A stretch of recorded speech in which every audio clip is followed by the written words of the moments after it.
Hello everyone. Welcome to the stream. So today I will be trying to make Battlefield Bad Company 2 iOS to be compatible with touchHLE, and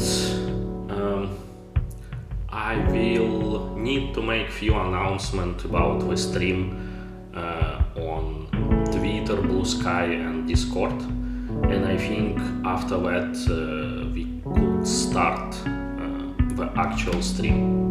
So stay tuned.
Okay, so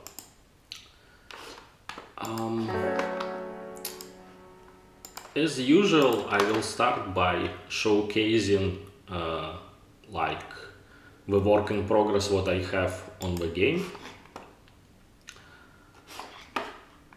So here, as hopefully you can see and hear, we have a title screen, we have a music, and well, obviously multiplayer doesn't work, but I think the core of the game works more or less. So let me showcase the first, like, let's go with easy.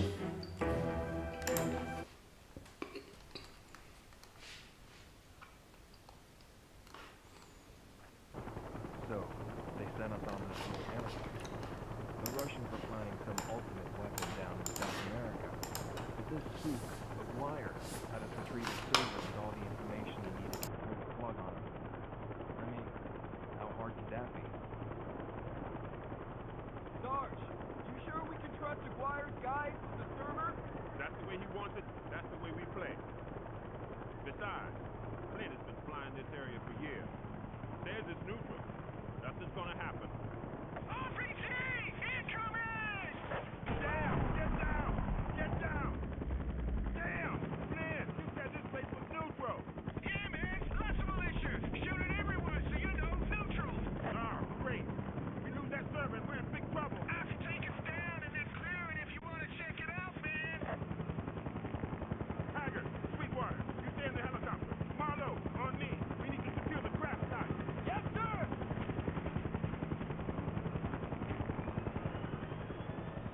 Well, rookie, remember how it all works?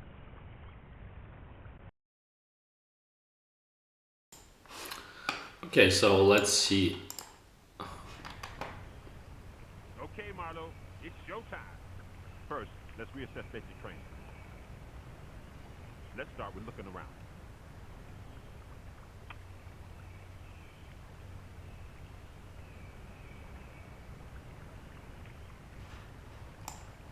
Yeah, so I think I will just play a little bit of training just to showcase how it looks like.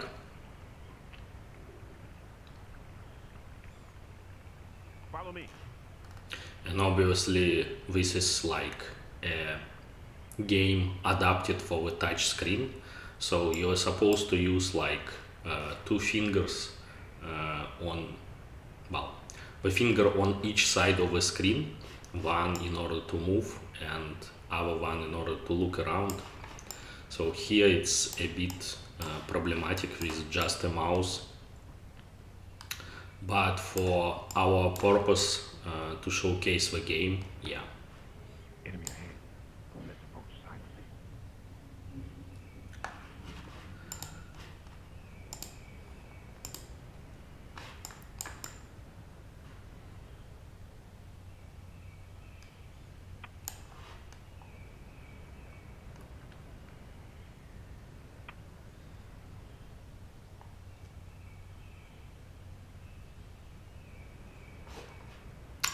Okay, so anyway, it seems like it's working as expected. I think I was able to finish the first level, well, tutorial and the first level, but yeah, so it works kinda, but now this is work in progress, so it's not yet available on the trunk. And today I will be trying to make it compatible, like, officially.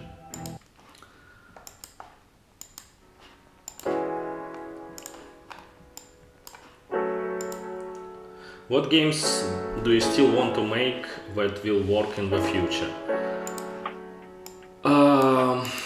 This is a good question. Like, I don't have an exact list of the games what I want to make compatible with touchHLE, because to be honest, it's really trial and errors.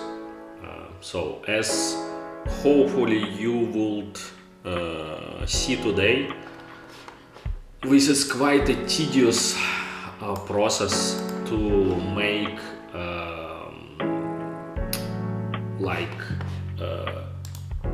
the games fully compatible with touchHLE.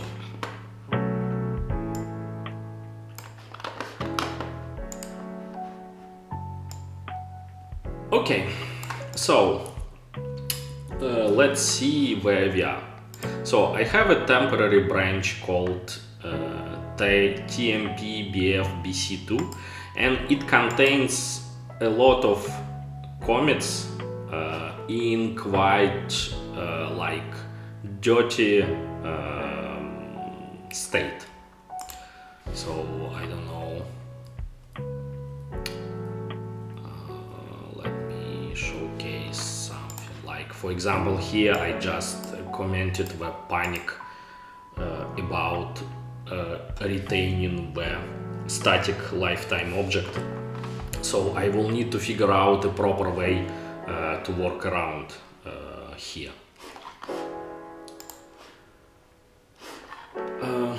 Hello, welcome to the stream. So let me first switch to the trunk and pull up the last changes from the trunk. Git pull get it trunk.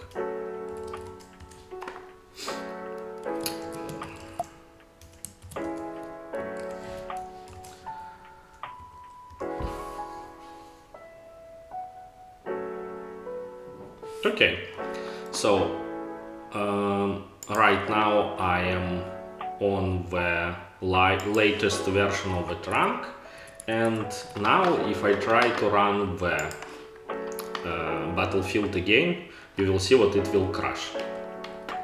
So I think there is a lot of stuff what need to be fixed for this game to work, and I will not expect it to be fully compatible just after one stream. So I think that's why I said like part 1. So I plan to stream like for 2 or maybe 3 hours, and we will see how it goes.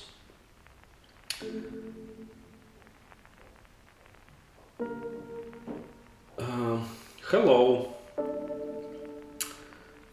Can you make all iOS and iOS 2 and iOS 3 games for the whole year and release 0.2.3? Not few games. Sorry for ask. Well, first of all, I could not make all of the iOS 2 and iOS 3 games. Like by design, the touchHLE will be not able to support all of the games. Like we will try to improve compatibility as much as possible, but it never will support all of the games, because touchHLE is high-level emulator. So we are not emulating like iOS hardware. We are providing some kind of compatibility layer in some sense, and with some limitations what is not easy or even possible to solve completely. And regarding the release itself, well, I'm not doing the releases of touchHLE. This is Hikari no Yumi, the original developer, and she makes releases, so we will see. Is the iOS version of touchHLE for jailbroken device?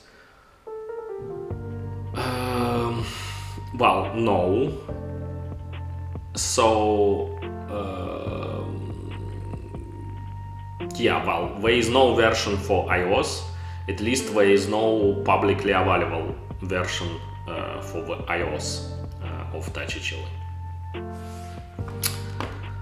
Okay, so I tried to run the game again on top of a trunk, and the first thing what fails is unimplemented function pthread mutex attribute set pshared. So let's open the iOS manual pages and let's just search for this function.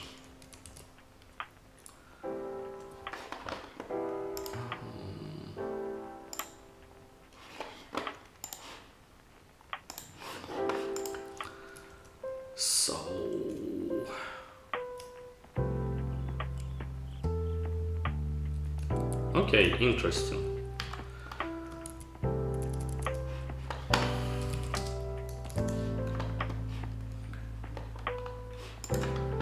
Interesting. There is no entry for such a function.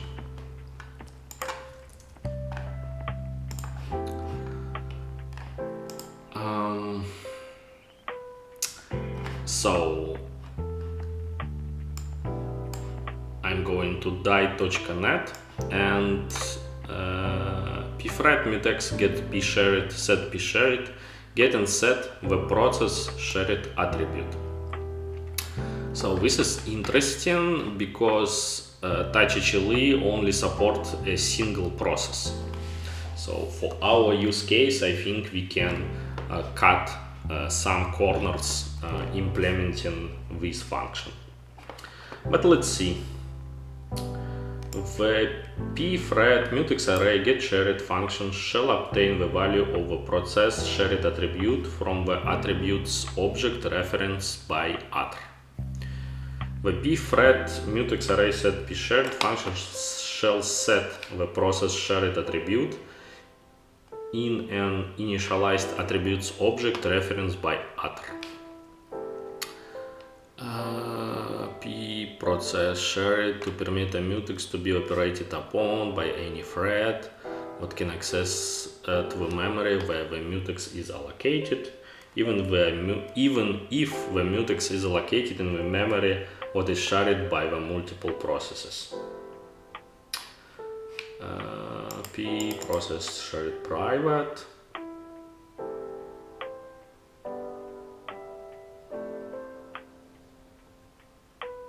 The default value attribute shall be pthread process private. Okay, this is interesting. Process shared attribute.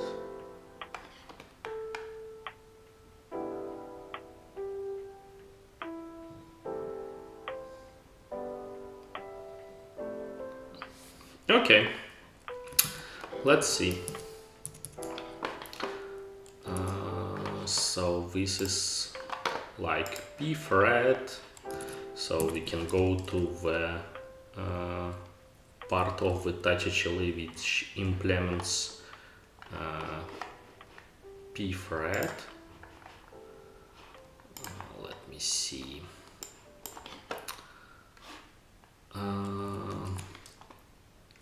So mutex attribute.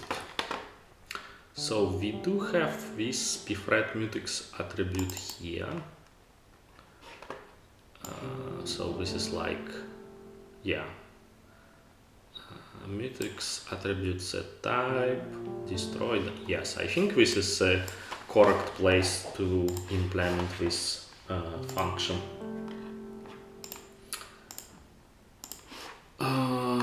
Okay, let me see.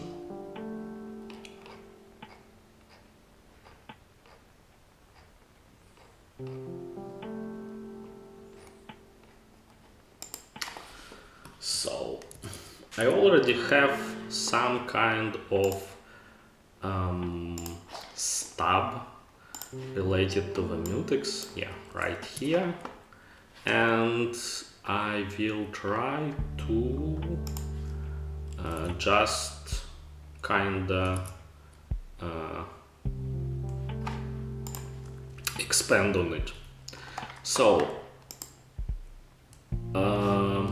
let me see.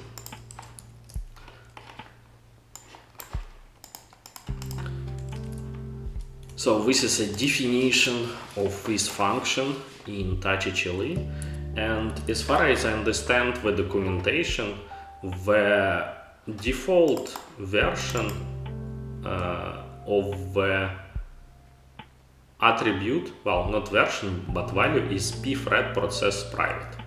So I think we can just write,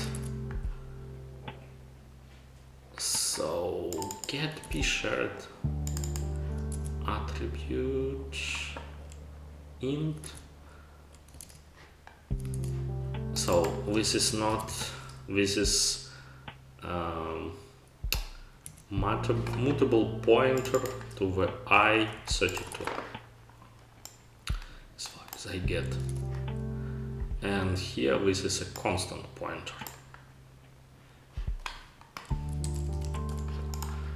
So we are passing the constant pointer to the attribute, and we returning the value of pshared.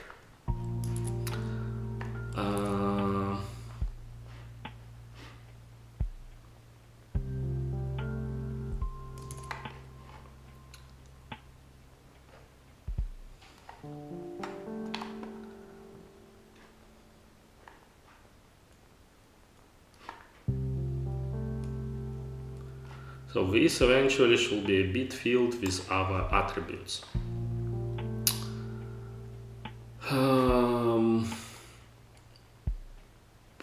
Yeah, I'm kind of not sure if it's making much sense to properly implement all of the bit fields and build field masking.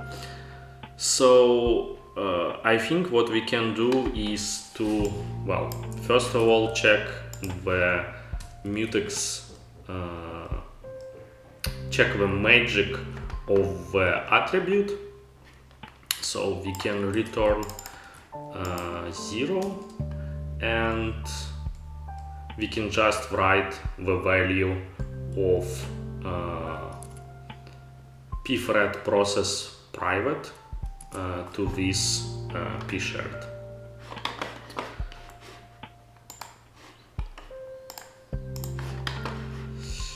Okay, now I need to figure out the value of this constant. So let me see. Let me open once again the documentation, this constant, and yeah. So it seems like the value of this constant is 2, and we could just define this constant here. So const i32 is 2, and I guess the shared one should be 1.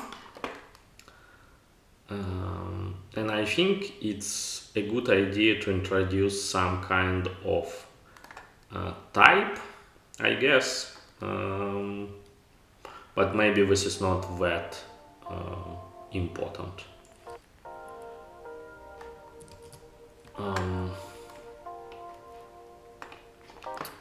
So let me see, I want to check how we usually deal with constant which are not used by but defined.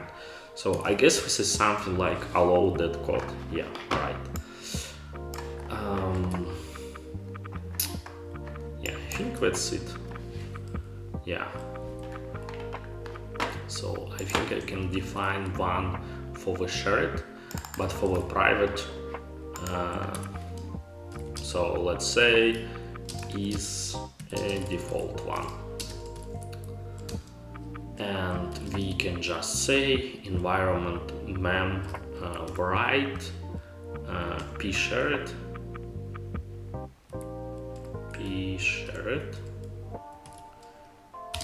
and we can just return the private here.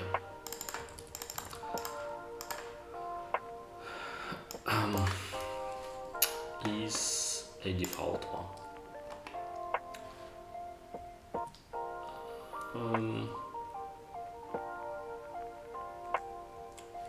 And we can have some to do, like saying get set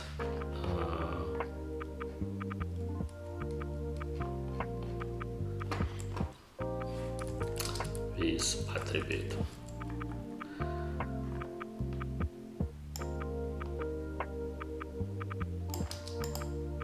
So yes, get this attribute from instead. So right now I'm kinda reusing the fact that this is a default value, and we can just write it always regardless what is set for the attribute itself. But let's see. So now if I rerun the program, it should not crash with the same unimplemented function. It should crash with something else. Hello.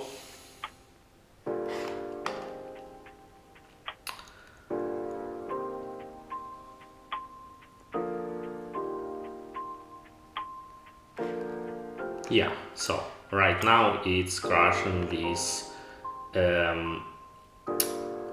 null page access error, which is crashing here on pthread mutex attribute. Wow. Okay, wait, I'm not implementing the correct one. It's set pshared. Okay. Does Angry Bird Hello and work on the newest trunk build? Well, it's trunk build or preview builds, and no, it does not work.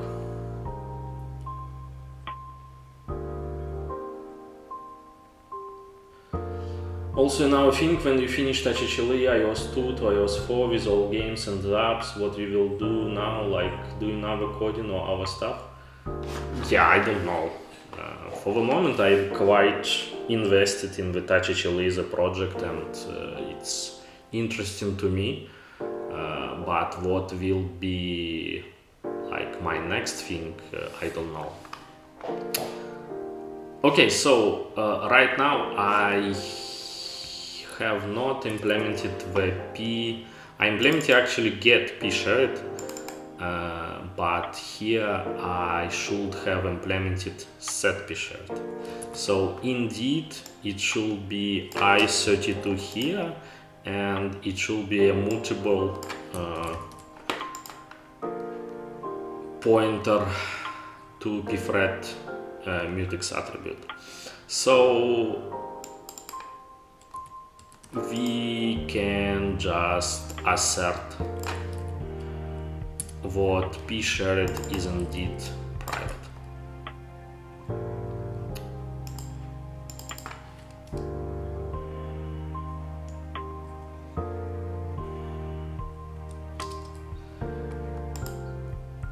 Okay, so the logic's still kind of the same.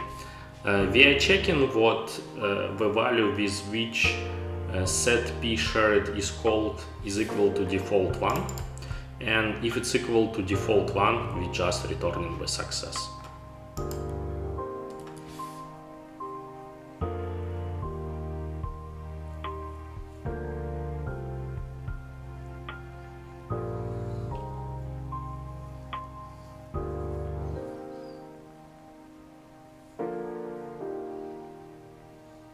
Yeah, so it's now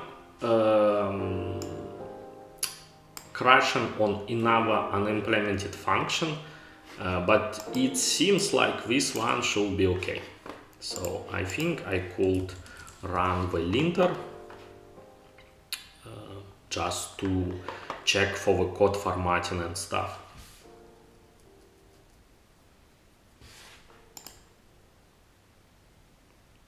yeah, the building time in Rust, you are usually waiting a lot when you rebuild. But here I'm kind of rebuilding from scratch. The subsequent builds should be faster. So usually you are waiting like the first time, but not too much the second, the third, and etc. etc.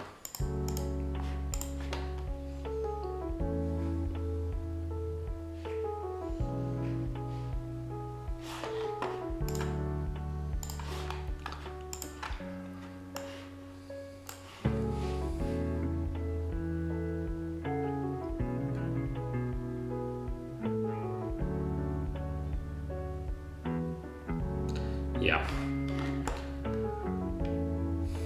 Don't know why it's taking so long. So I'm running the linter and formatting. Oh, finally, we have some progress. Okay.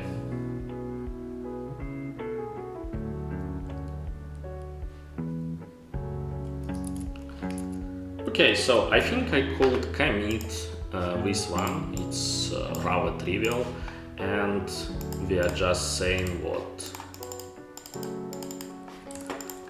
implement for a default p-shared.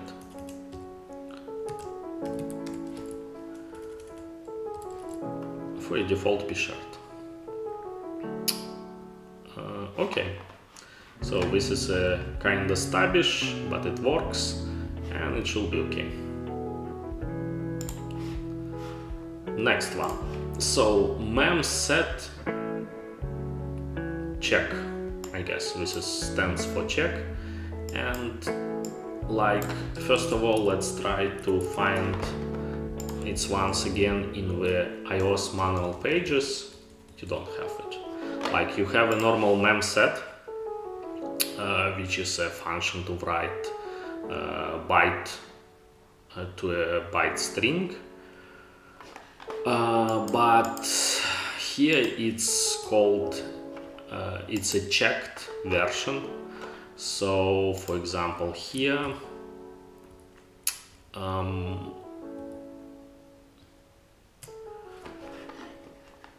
fill memory with a constant byte using buffer overflow checking. So it's kind of the same as the mem set, but you have an additional checks on the length of the destination buffer or destination string. It's supposed to be safer, and yeah, so let's see. Shall function in the same way as an interface mem set. If overflow is anticipated, the function shall abort the program, calling it, and the program calling it shall exceed.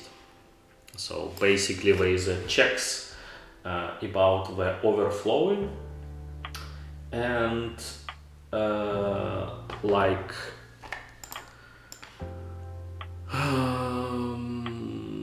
yeah, well, normally you will not expect these kind of things happen for the well-behaved applications. Like if the application calling memset check on iOS is working as expected and is not crashing, we do not expect overflow to happen in touchHLE as well.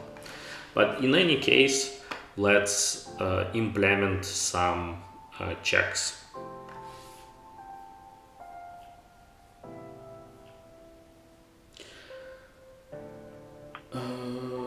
Device 6, well, thoughts and prayers, hope one day play device 6 throughout this.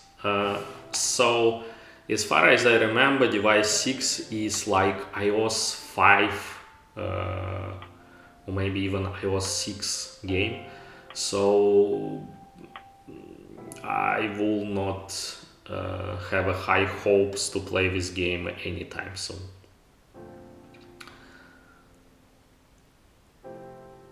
Okay, so the parameter dest len specifies the size of the object dest. If len exceeds dest, the function shall abort and the program calling it shall exceed. So let me check what I have already implemented previously. I guess it's here. So if len exceeds dest len, the function shall abort and the program calling it shall exceed.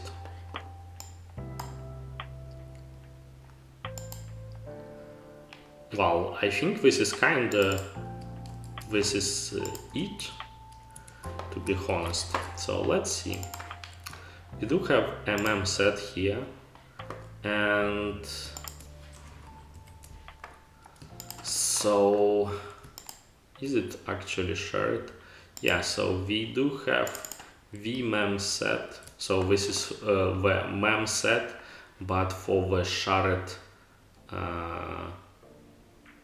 but for the white character string, vchar strings.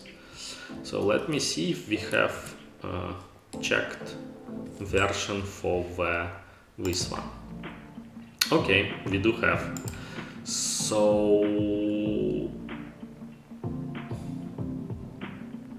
check for buffer overflow before computing a result. If n exceeds dest len, the function shall abort and the program calling it shall exceed. Okay, so I think we will implement it for the both usual memset and the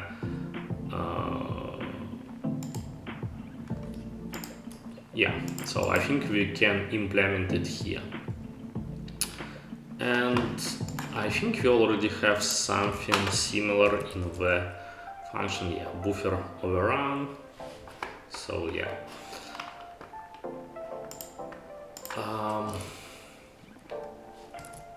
So the idea will be to introduce the dest len parameter here as well, and before starting to writing anything to the destination, we are checking. So if n exceeds dest len, if n is greater, so not n but count is greater than dest len, we just panic this overflow, buffer overflow. Yeah. So I think this should be an implementation, and now if we try to build, we need to fix. Guess size max. So first of all, we need to fix like existing function, and we are fixing them by specifying what the maximum length is. Well, not the maximum length, but the destination, assumed destination length is max. So this is like a default implementation of memset. And we should do the same for the memset version for the white characters one. So same here. Okay.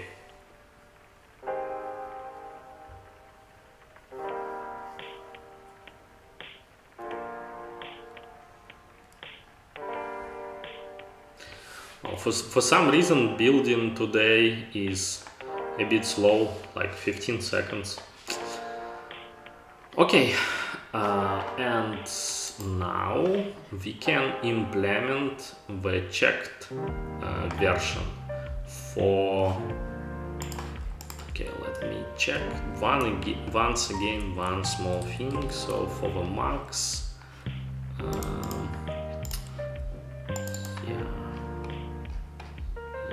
I think it was implemented only for the str cut. In any case, like we introduced a new parameter to the generic version of the mem set, and we kinda retrofit the old implementation to pass the maximum value for the guest use size.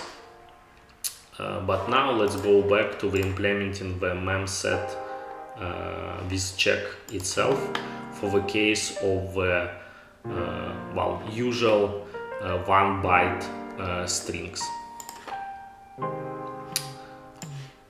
So here I think I will just kinda copy paste this code, but I will change it to actually do the same thing here, except I will pass the test count.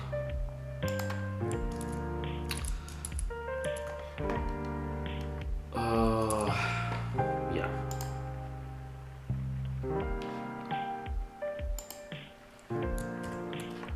Well, we can kinda rename it for readability. Yeah, let's say test count.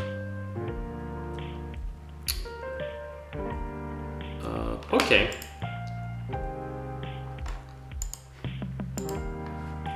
And I think this should be it, right? So we have mem set, and we also define now the checked version. Okay, let me see if it builds. I hope it is building.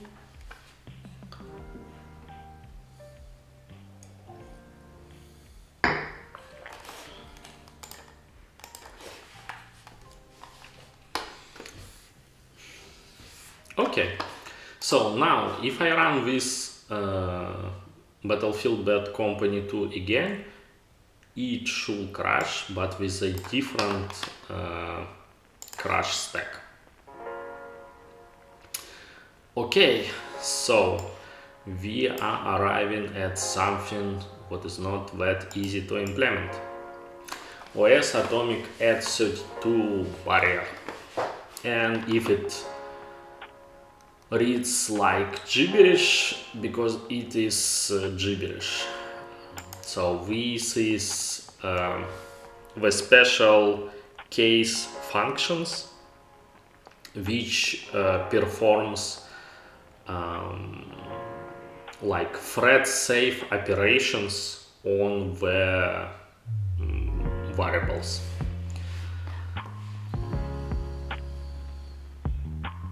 What is your favorite touchHLE game? Well, I think one of my favorite is Prince of Persia Warrior Within. I think this is one of the game what I used to play quite a lot with my iPhone 3GS, and I think this is like just looks great.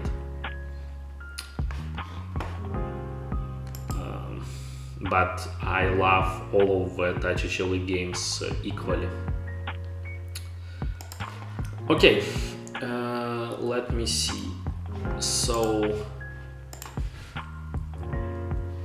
okay, so I think I will run linter again. Hopefully it will be faster.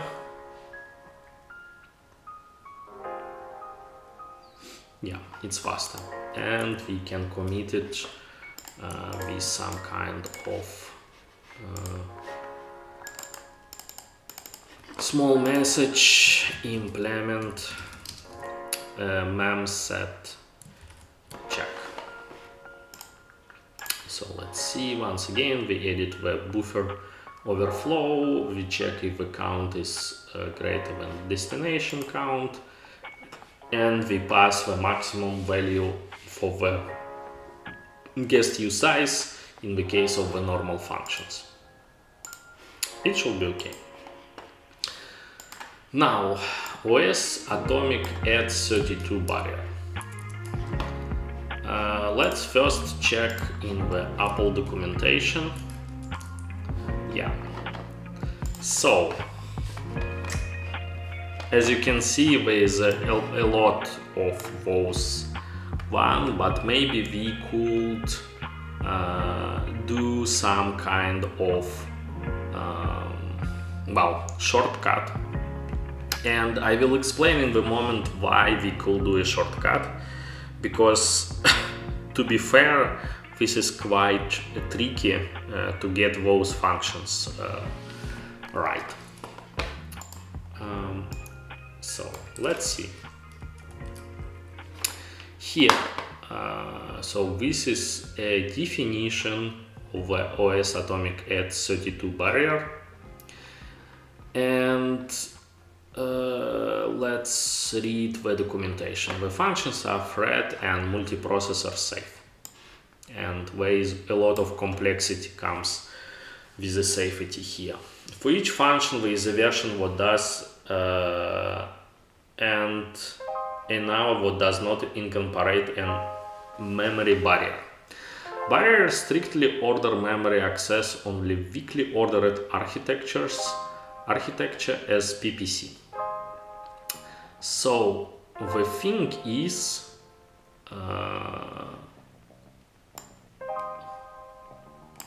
all loads and stores executed in sequential program order before the barrier will complete, before any load or store executed after the barrier. On a uniprocessor, the barrier operation is typically a NOP. NOP means what it has no effect. On a multiprocessor, the barrier can be quite expensive. So the thing is what we are emulating the IRM v6 or IRM v7, which is like 32-bit IRM processor, and I believe what there is no barrier for this type of processor architecture.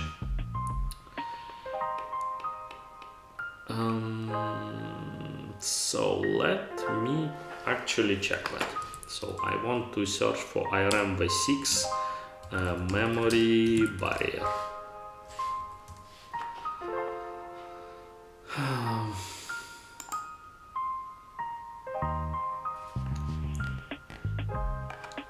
Data synchronization barrier.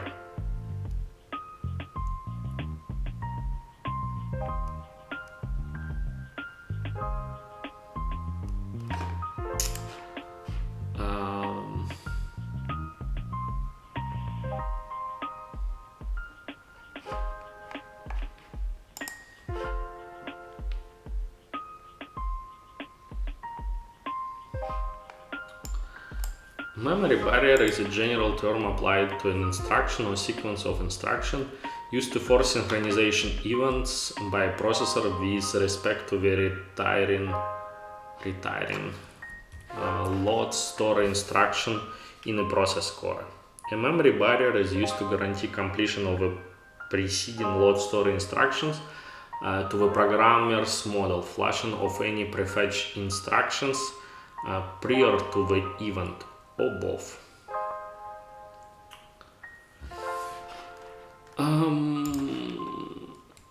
It is interesting.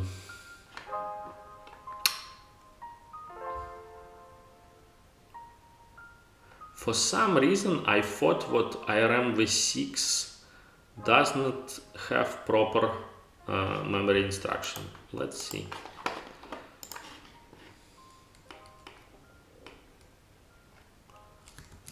Let's see, IRM v6. On IRM v6, GCC used MCR P140R0C7C105 as a barrier.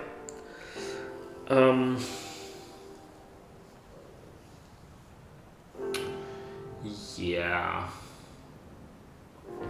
But on IRM v6 apparently didn't have proper memory barrier instructions.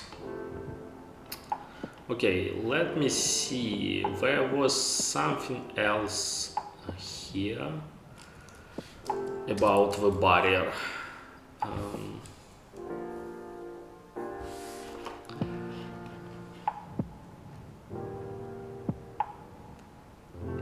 Yeah, this is quite complex to get right, and I'm thinking about, is it possible to have a shortcuts or not in this case? Like, normally what we are currently emulating is the uniprocessor, to be honest. Like, we do have a multiple guest threads, but we only have one host thread. So by the nature of the emulation on CPU side, we are kinda don't really need to implement barrier, as far as I understand how the system works. But I'm not 100% sure about this. So it may require more investigation to get it right. So I know what we also have in our function called just simply OS memory barrier, and let's see what we have here. OS memory barrier strictly orders memory accessed in the weakly ordered memory model, such as this PowerPC. But for our case, we are not emulating the PowerPC, we are emulating the IRM. All loads are stored executed in sequential program order before the barrier will complete with respect to the memory coherence mechanism, before any load or store executed after the barrier. Used with an atomic operation, a barrier can be used to create custom synchronization protocol as an alternative to the spin lock or QDQ operations. Note that this barrier doesn't order uncached loads and stores. On a uniprocessor, the barrier operates is typically optimized into a knob. Okay, let me see. IRM V6 OS memory barrier.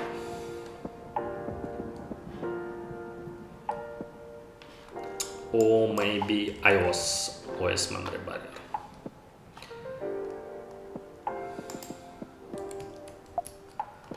OS memory barrier is deprecated.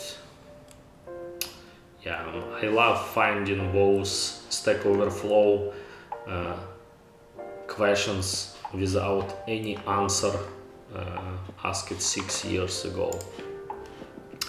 Anyway, so I think this is the page what we just checked. Okay, let me see if on the like manual pages of my macOS is actually any different.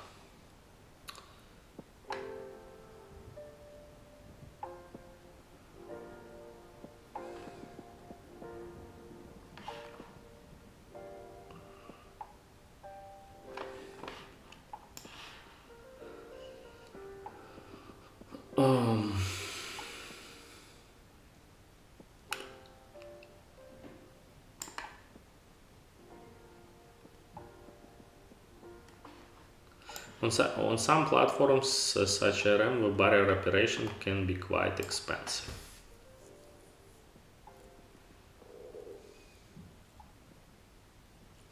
So,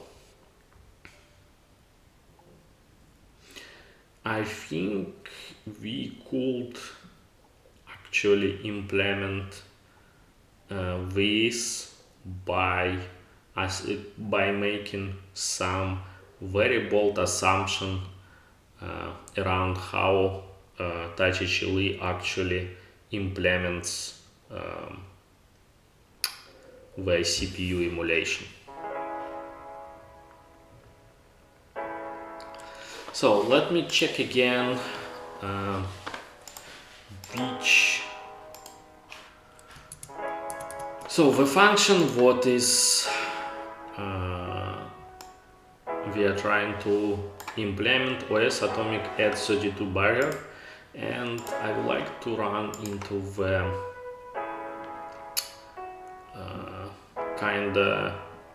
I would like to have more information in the backtrace. So let me see.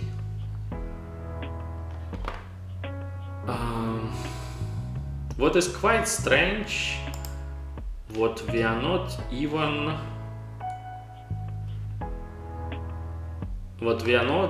printing the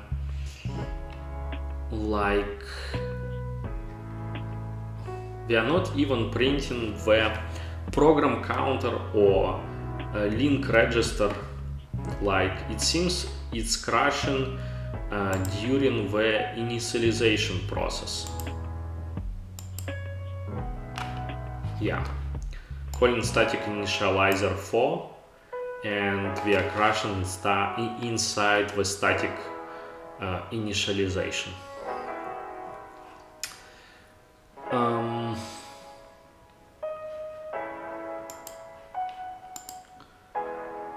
So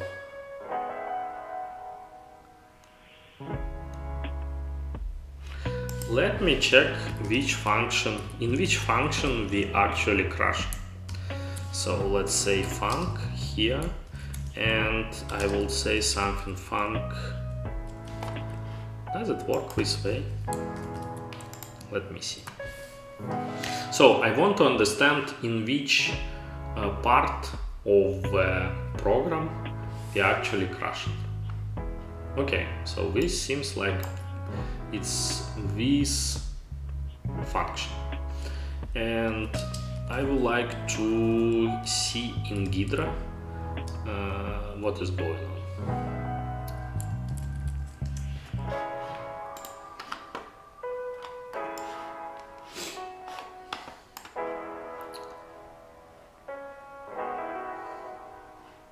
So I'm launching Ghidra.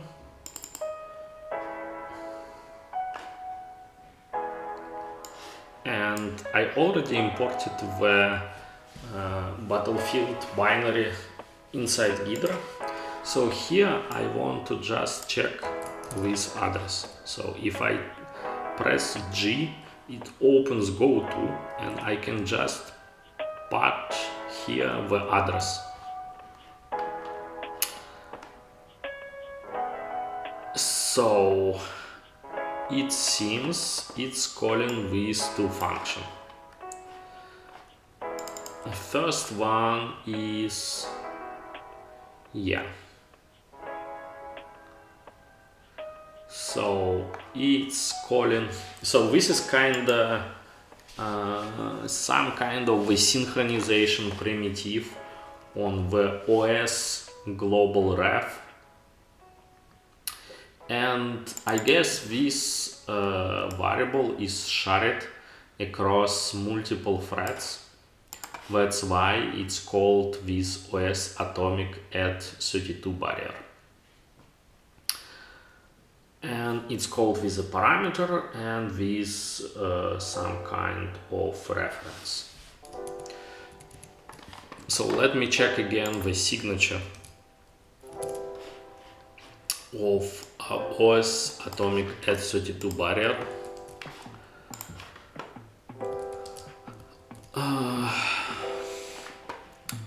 So we have an amount and we have a volatile pointer to i32 variable. And what does it say about the implementation? So let's see. Most code will want to use the barrier function to ensure the memory shared between threads are synchronized is properly synchronized. So the memory address, the value must be naturally aligned. The i32 bit aligned for 32-bit operations and 64-bit aligned for 64-bit operations.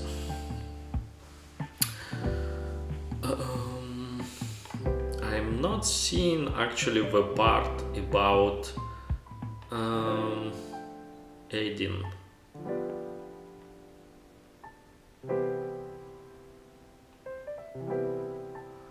to me comparing swap.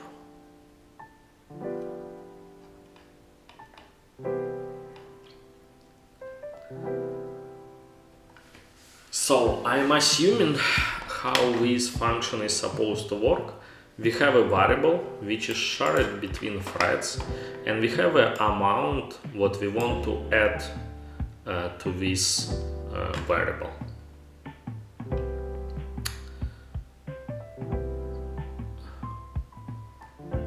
And we want to do it in the atomic way. I mean, by the nature of implementation of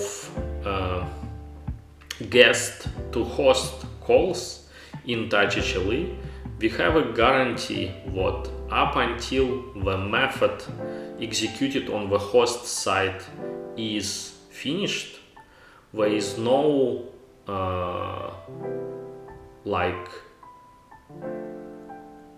no side effects occurring to the memory of which is shared across the threads. At least this is my current understanding of how touchHLE is working. And to just say it bluntly, I think we can just read the value from the this function, add the amount, and be done. And I think this is kind of what I have implemented here. So we are reading the value, we are adding the amount, and we are writing it back, and we returning a new value. Return value. The arithmetic operation returns the new value after the operation has been performed. Yeah.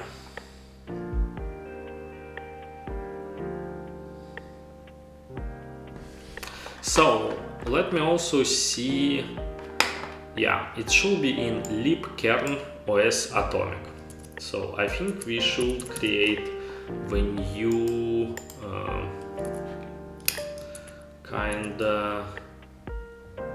the new folder maybe for libkern, because I'm not quite sure where it's located. So let me check it once again. So I guess the path on the SDK side is user include libkern OSAtomic, and it's under libc umbrella, I believe. So we can say something like new directory called libkern,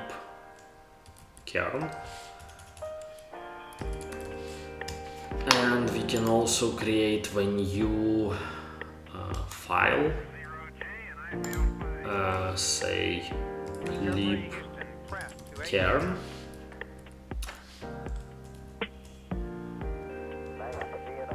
and so we need to copy paste our license, and we can say something like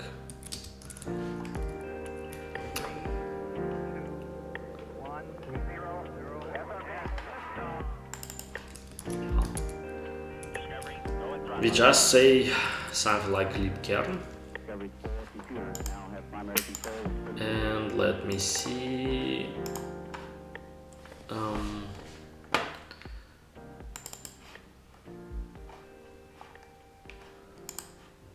Let me see. So yeah, we have a model called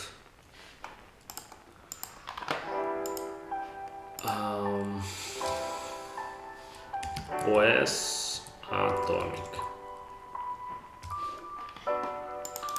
and now let's add a new file called OSAtomic,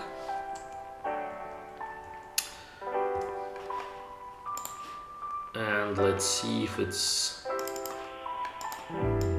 already edited here, and we can add our header as well, and we can say what indeed we want to implement the part about libkern at OSAtomic. So I will copy paste this code and I will explain why do I think it's like a correct one. We need to have a bunch of imports, so let's just copy paste them for the moment. And then we also want to export our functions like properly, and we also want let me just define it here, and we need to import those functions. So if I go for functions for the if address, I see what we have a bunch of stuff here, and for example here I can say libc libc libkern.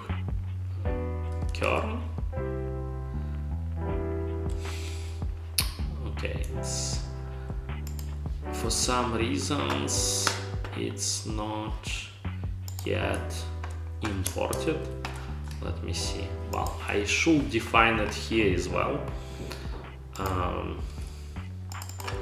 So let's say libkern and define it multiple times because it's defined here, but I don't really want it to be defined here. Let me see, libkern, right?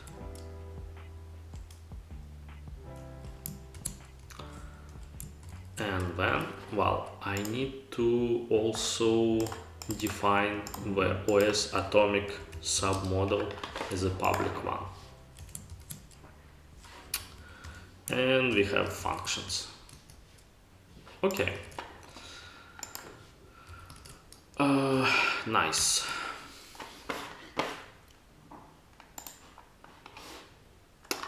Okay, so now let me see if this implementation actually passes for this game. So I expect it to, yeah, so now it's crashing on OSAtomic compare and swap, and I also think I have some kind of implementation.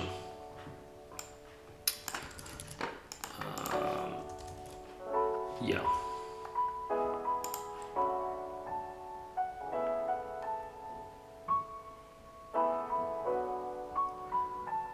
Okay, so here we need to rethink this part.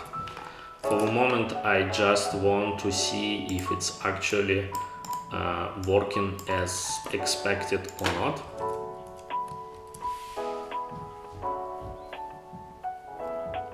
So as far as I remember, the compare and swap is actually a blocking operation. Okay. Yeah, so now it goes up to the socket, and you could not really see it. Well, it's actually showing something in the, like it's starting to show in the splash screen, but we need to get those functions right. So first of all, let me check again for the compare and swap. So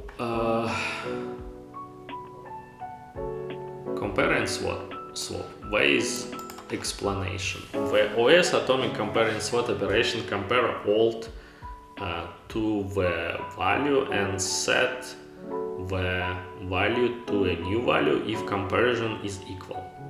The comparison and assignment occurs as one atomic operation.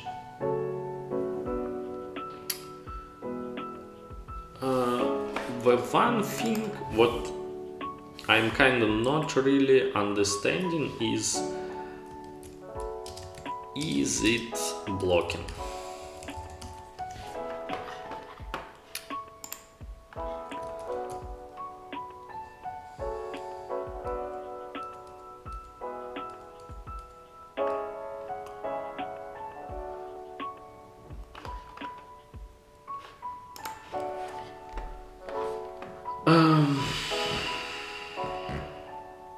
Well, this is very frustrating for me because I'm not that familiar with low-level concurrency APIs.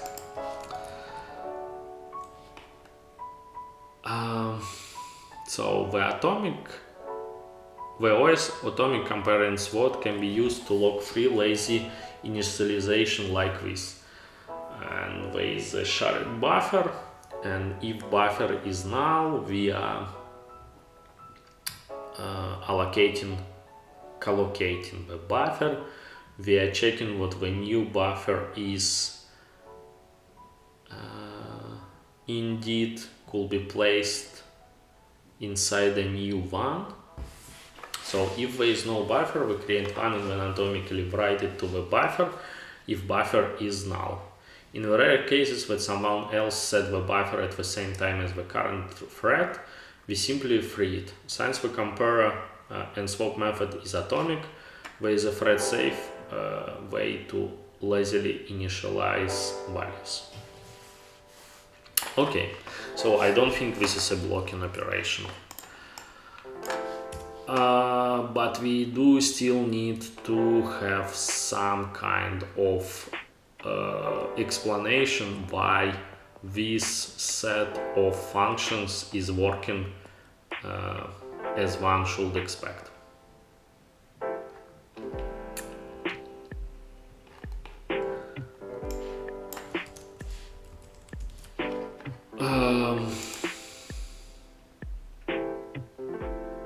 Okay, so let me try to write some kind of explanation here.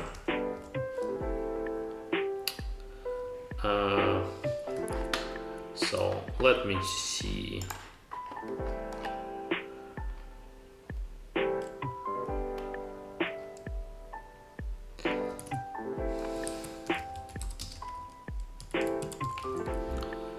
Let's say atomic operations.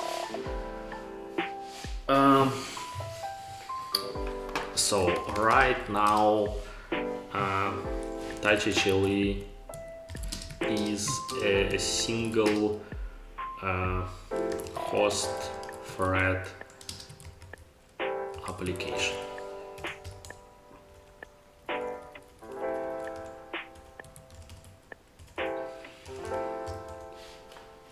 Right now, touchHLE is a single host thread application. And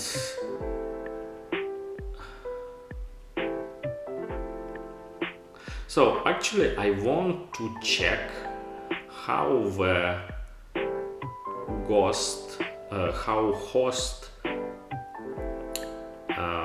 how we actually calling the functions.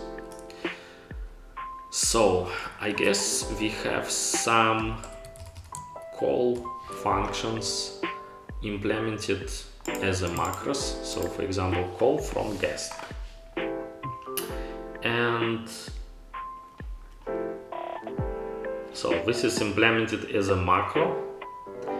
And so this is a function what we are calling from host. So the function like OSAtomic add barrier or OSAtomic compare and swap. And we are saving the data and we are branching to the new, no, this is actually the cleanup after the, so the core of the function is a run call.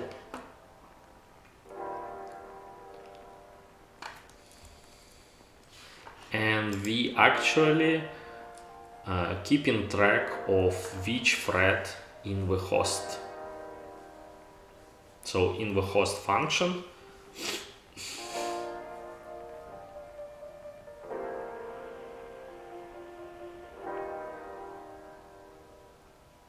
so this function run the emulator until the app returns the control to the host. this is for host to guest function calls.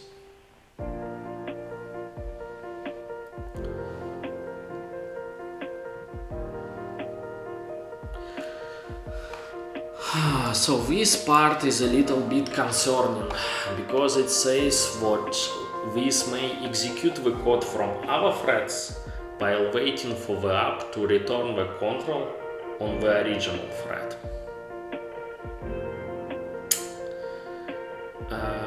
While waiting, this might execute code from other threads while waiting for the app to return the control on the original thread. So now the question is, can we have a situation where we do execute something around the atomic operation, and then it's returning from the host for up to return control to original thread, and then it's returning the control like so. We have our guest code running in the emulation. When we encounter the function such as OSAtomic add 32 barrier or another libc function, we need to call this function on the host side, because this implementation, all of this is implemented on the host side. And after this is executed, we need to wait for the scheduler to schedule our thread again, and between this time, like when the function is actually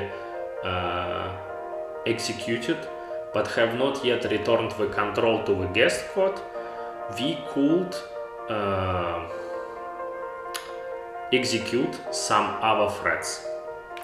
Now the question is, does it create any kind of a problem? I think it does not, because by the time when we return the control, all of the host code have already been executed.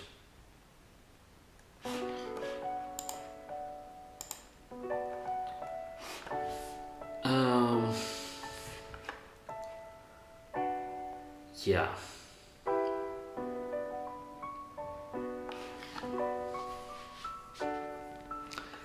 So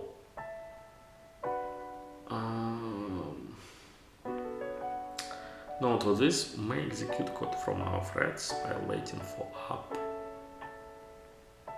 to return control.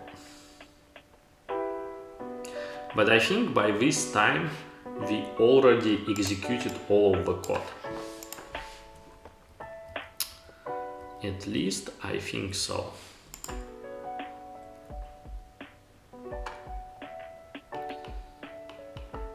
Run call.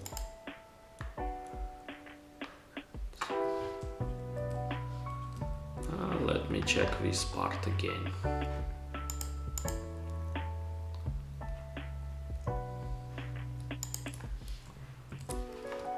Branch with link.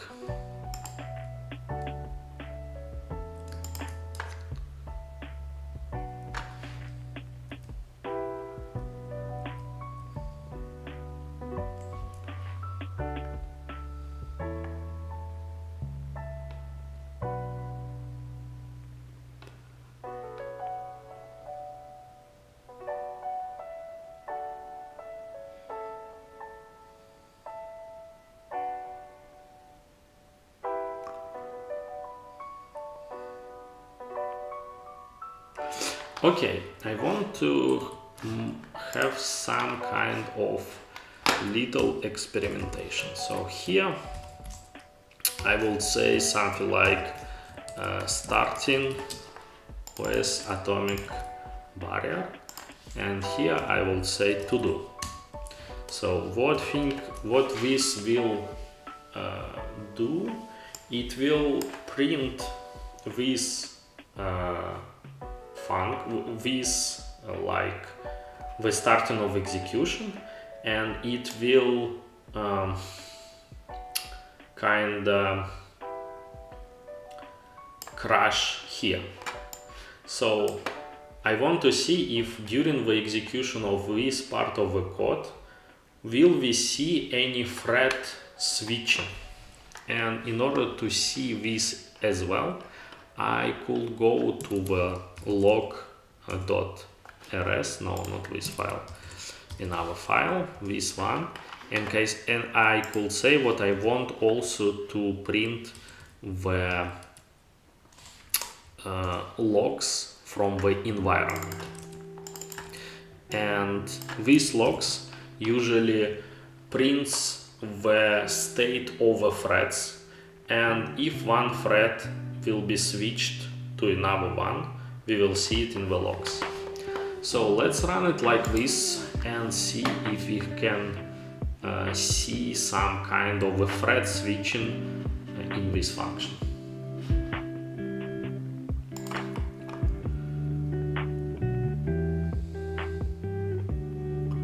Okay.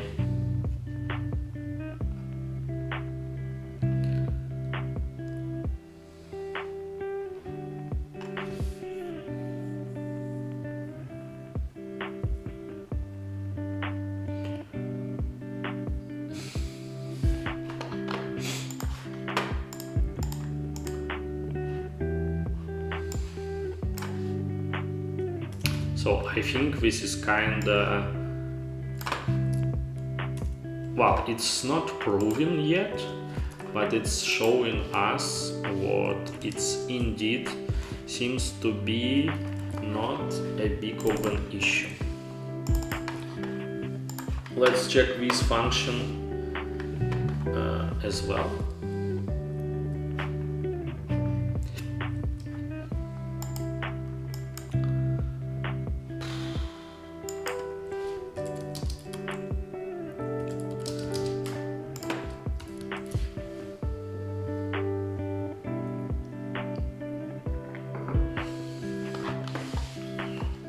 Okay, so I think we are not seeing any logs between starting and not yet implemented, but this could also be because we are just running the single thread. Okay, let me see. So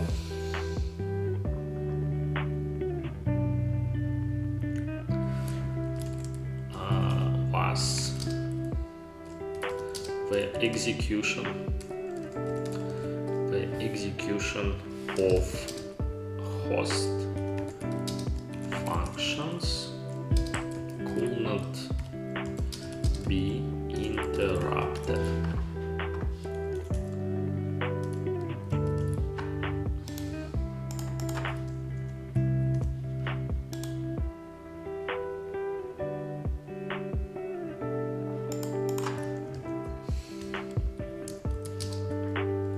By other threads.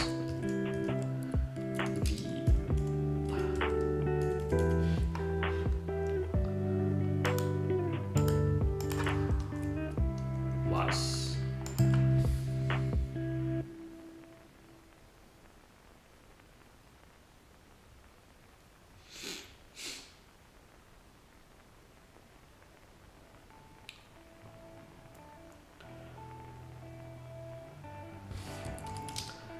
and we consider those functions to be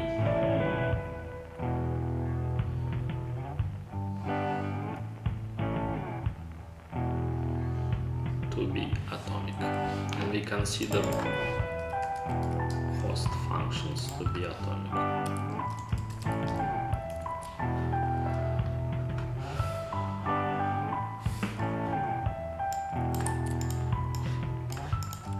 So I'm not sure if it's like wishful thinking or not,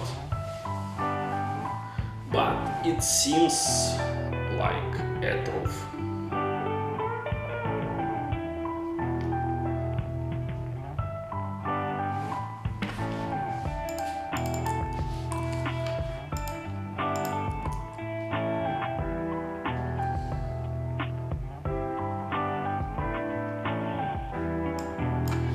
Okay.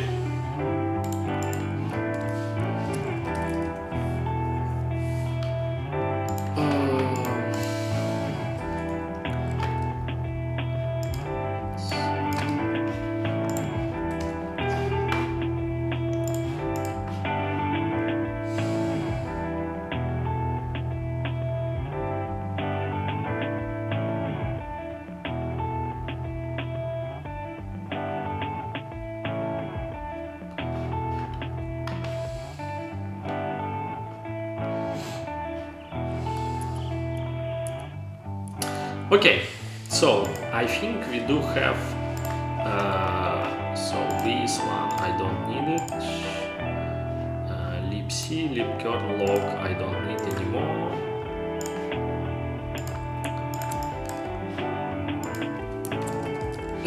implement libkern, implement some libkern atomic operations. In the assumption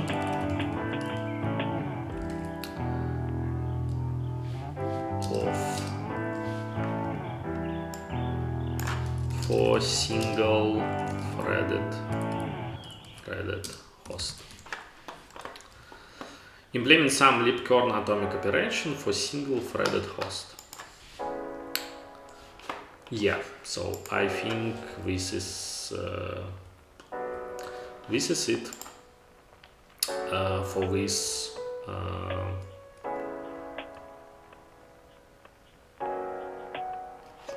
set of functions.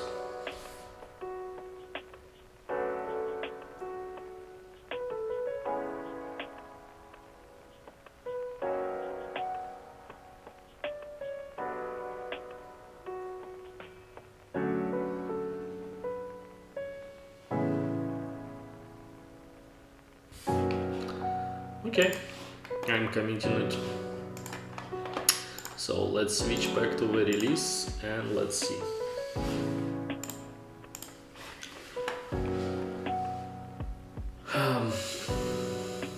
Yeah, this is quite hand wavy, let's say.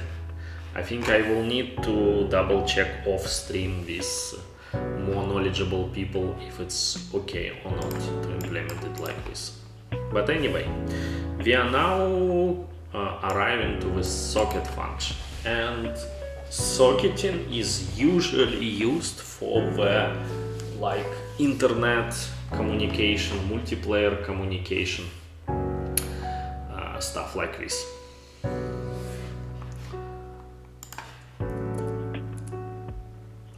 Let me see.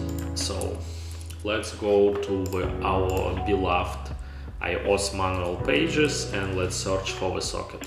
And socket, this is a part of the system socket, and it creates an endpoint for communication and returns a descriptor. So the socketing and the networking is quite complex to implement.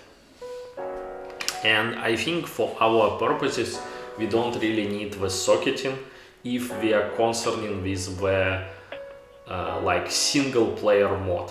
So I think socketing is does make sense for the multiplayer, but we are not at the point to implement the multiplayer for this game. So I think I will just implement the stub for the socket, and I will just return some some kind of a error in order to bypass it.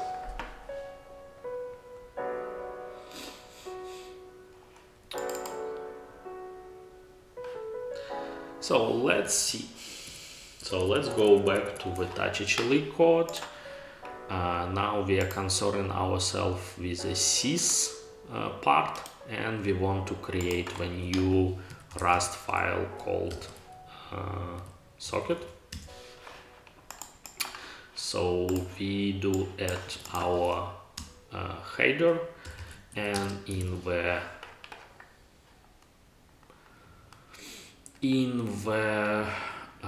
part of the documentation part, we just say, I don't know, sys socket.h. Okay, well, next I already have some kind of stub here.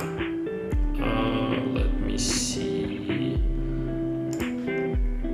Yeah, I don't remember. Yeah, here. So I do have a stub for the socket, and I could say something like this, and then we can also copy paste some imports here.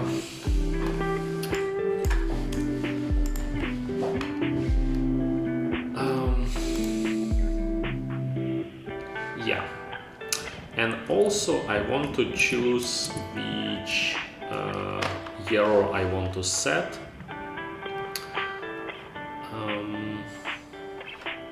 So access support file. Yeah, protocol support is not supported. Yeah, I think this one is okay.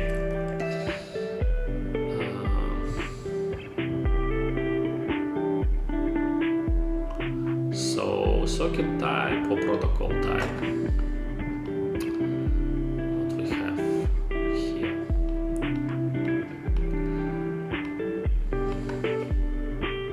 So I think it's not really that important.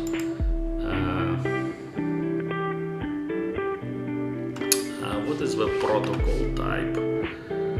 So the protocol type, I guess, is, let me see, type indicates which specify the semantics of a communication. The current types are string, datagram, rows, sec, packet, RTM, and protocol. Well, I guess this is a protocol. Well, let's say what the protocol is not supported.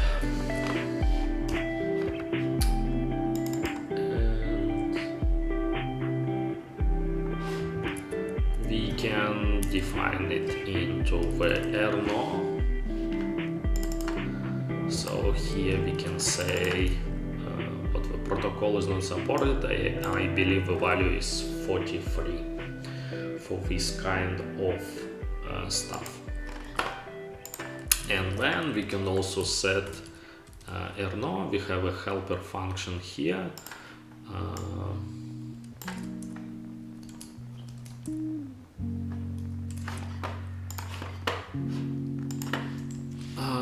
Set erno, and this is our environment, and we could also import the proper version. Yeah, and we could also make a log message saying something like warning, socket is unimplemented, returning -1. And we could also gather some additional information here, like we could output domain type protocol.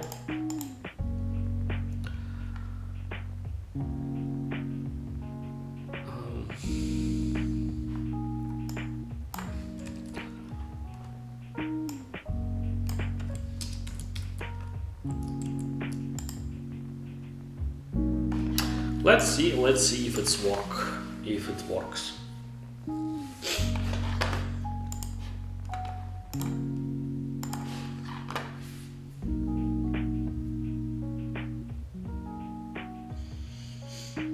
Yeah, socketing is quite complex.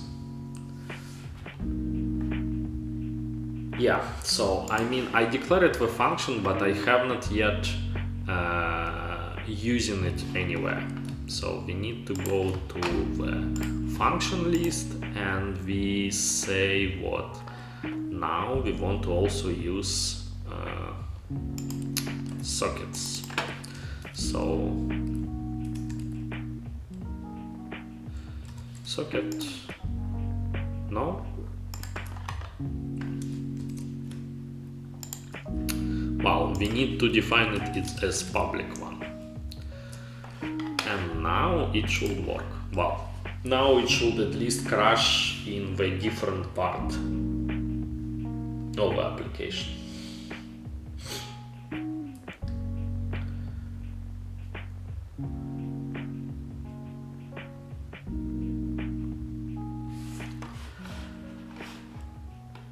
Okay, so now we have a different crash. And we could see like socket is unimplemented, returning -1, socket failed. Yeah. Okay. Nice. So I think we could run our linter and we can commit with stub.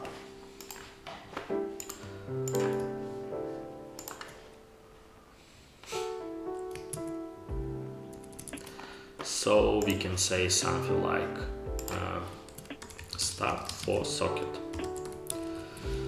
I mean, the one thing what I'm kind of worried what this message could be spammy for certain application, like if you have some kind of, I don't know, multiplayer game which constantly try to create a new socket, it could spam in the logs. So our alternative is to define as the debug log, so it will be not appearing by default in the logs, or we can just print the log once and keep track of the fact what we have print this log already. But for the moment I think it's okay, we can just leave this login stuff. Okay.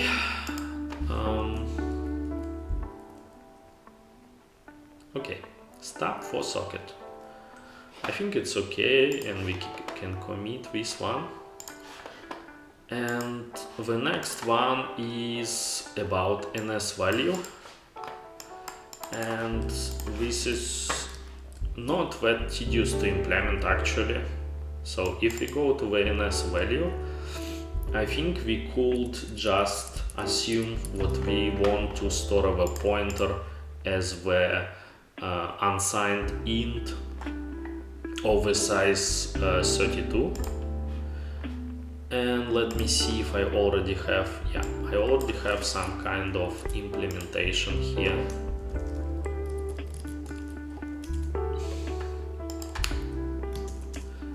And I have a counterpart saying pointer value.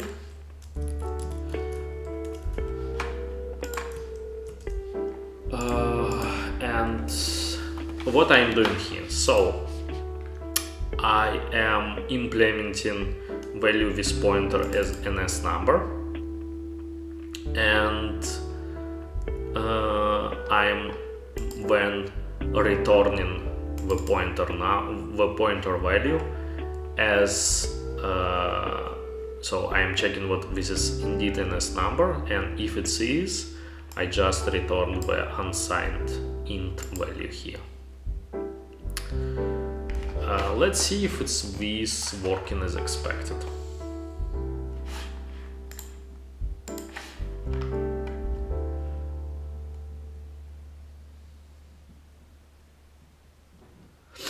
Okay, so I'm streaming right now for like more than, well, around 1 hour and 30 minutes. I think I will do a break and yeah, I think I will do a 15 minutes break and maybe another session of like 1 hour, and we probably will wrap up. So as you could see, this is quite tedious, and there is a lot of stuff what is difficult to get correctly. So yeah. Anyway, I'm going for the break of like 15 minutes. We'll be back.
Okay, so I'm back.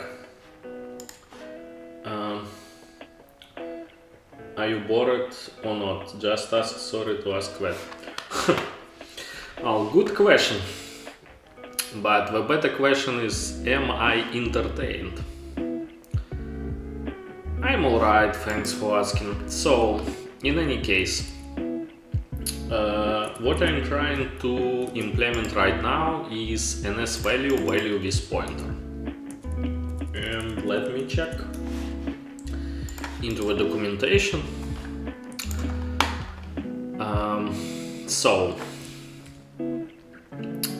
Value with pointer. NSValue creates a value object containing a specified pointer.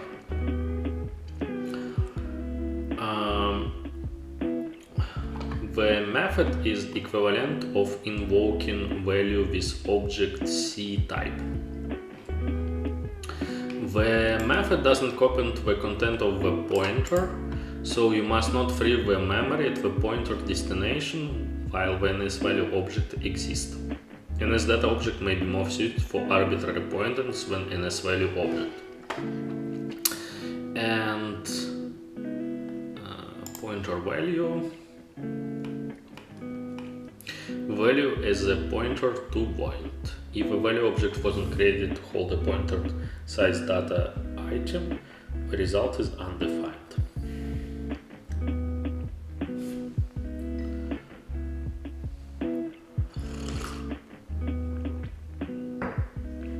So I think we should add a to-do here, saying something like to-do implement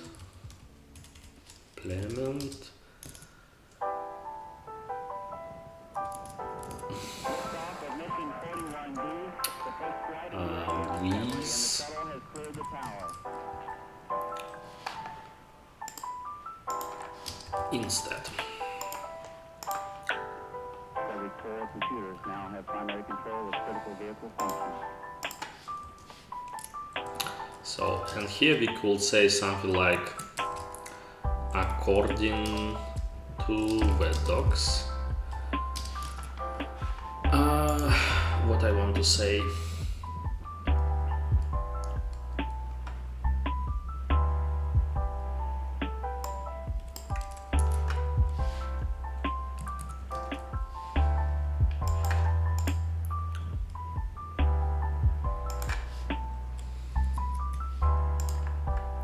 If a value object wasn't created to hold a pointer size data item, the result is undefined. Okay.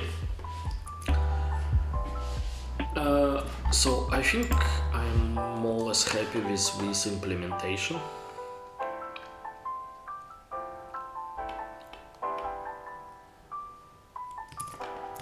And we can say something like NSValue for pointers.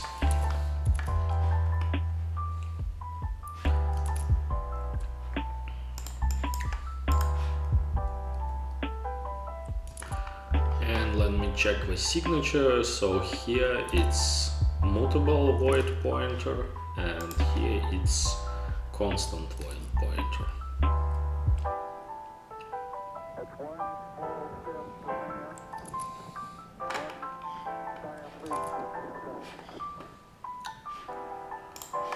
Okay. Now, the next thing is get GID. I'm not quite sure what this function is all about. Get groups process identification. The function returns the real group ID of the calling process and returns the effective group ID of the calling process. The real group ID is specified at login time. And get GIDT. What is this one?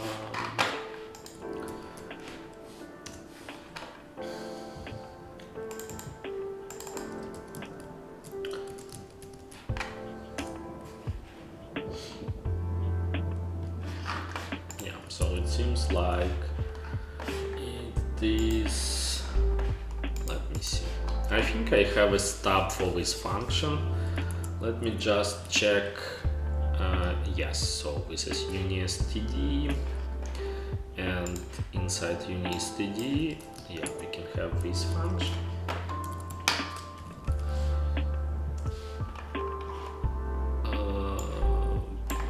And we can have type GT equal to U32 and common case. Well,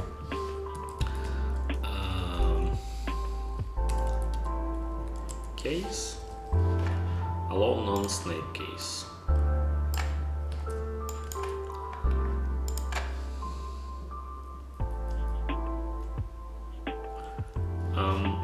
Let me see.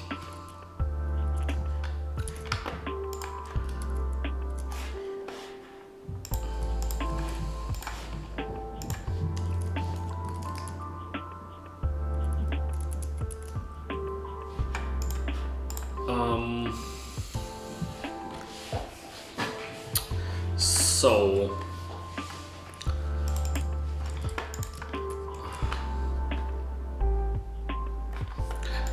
I think we can just say allow non-camel case type.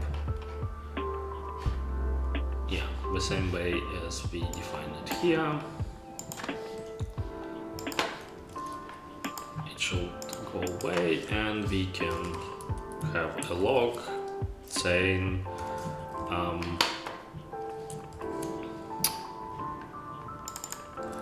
get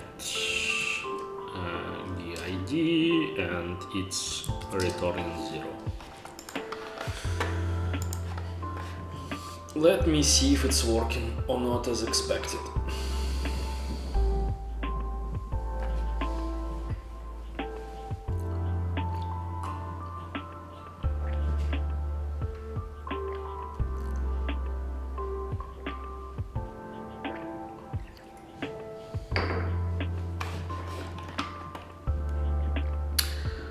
Okay, so this one is quite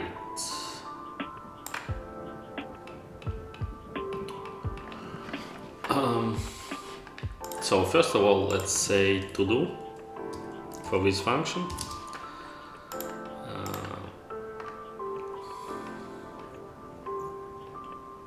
Not even sure how to implement it.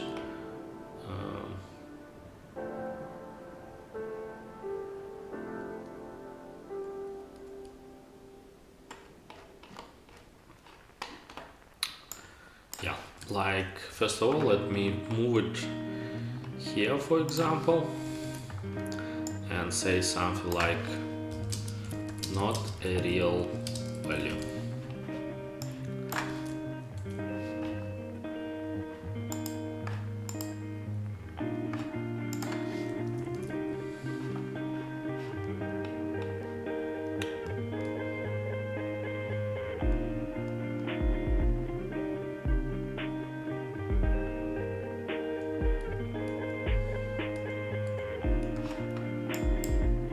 Yeah.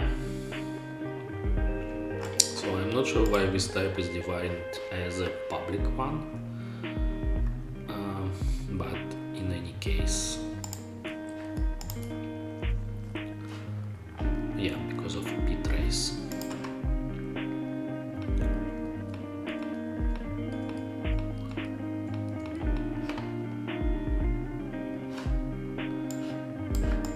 Okay. So let me run linter again, and we will see for this printf, because this is very annoying to fix. Okay, so I could commit this one saying something like stop for get the ID. Nice.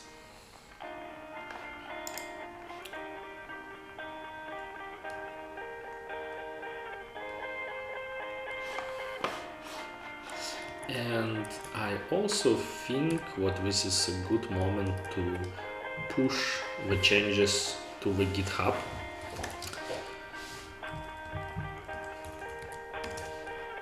So let me push it to the Gerrit. And let me check if we do have indeed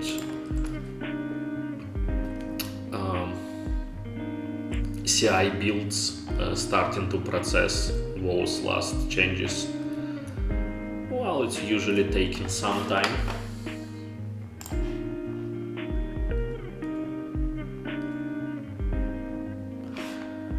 Never knew those games had a mobile version. Yeah, well, let's quickly check. So Battlefield Bad Company was released like in 2010. There was also the Kinderfire version. And yeah, so I mean, I don't know if it was really popular game or not. But it was.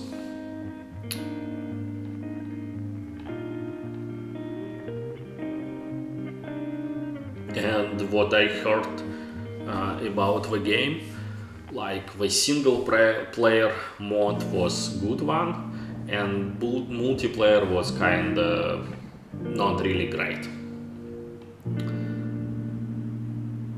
Yeah, so the common complaints was online multiplayer and controls, and the single player, which we are currently trying to implement, seems like a big win for this game. In any case, yeah, so we have a build what is started, but there is a still long way to go, and you will see in the moment why. So let's go to the printf and let's see what is actually happening, like why do we have this kind of crash. And for this we will enable more logs in the libc stdio printf,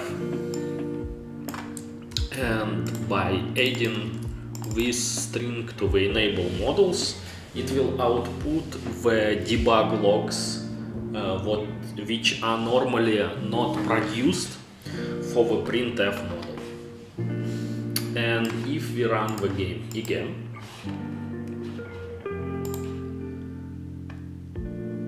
when will part 2 come?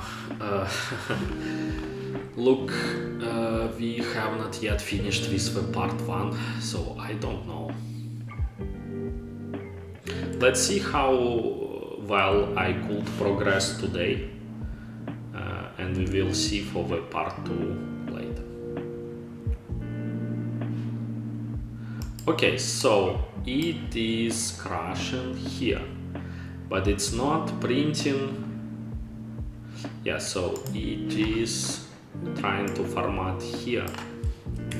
In the NS string, we have a this format function which actually calling the printf inner, and I need also to output the formatting here as well to see what is the actual value.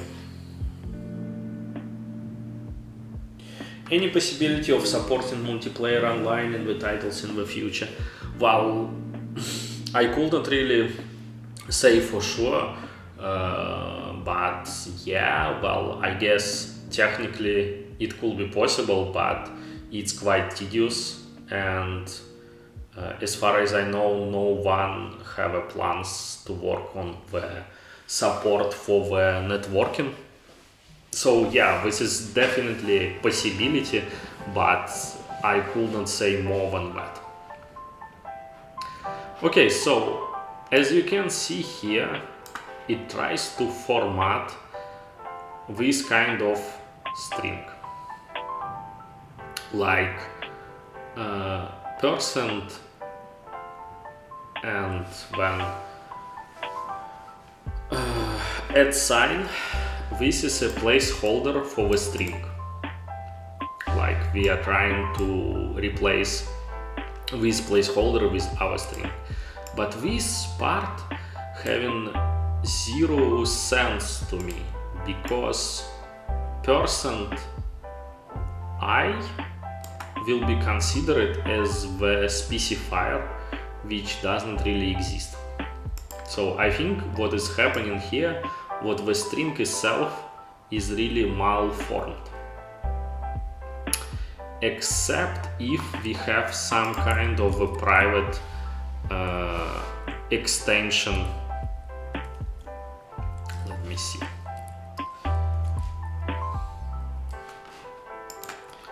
So let's see format specifiers for the Apple. Like, do we have something like big I? I don't think we have. So even if we have list of like all format specifiers supported into the like NS string and CF string formatting functions, and I assume also printf. But I don't think we have a %I. Like if I try to search for this one here on the page, I don't have any occurrence of such thing. So I have an impression what this is like a malformed string what is passed to this formatting, and we can actually check into the Ghidra itself. So G search for, well, I need to check for LR actually. So let's see what is happening inside this function.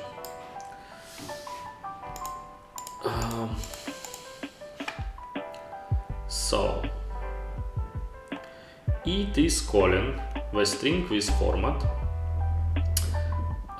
and it's passing u5 uvar5, which is a main bundle path. So the first part of the string will be replaced by the bundle path, and this is what we are seeing here in the logs just before. So like for example, previously it was calling the function with the code resources, and the first part will be replaced with the path with the bundle path. I think the intention here was just to call it with the info playlist, but for some reason I guess this is like a mistake into the formatting of this string. They did a mistake, and now the question is how we can avoid this mistake.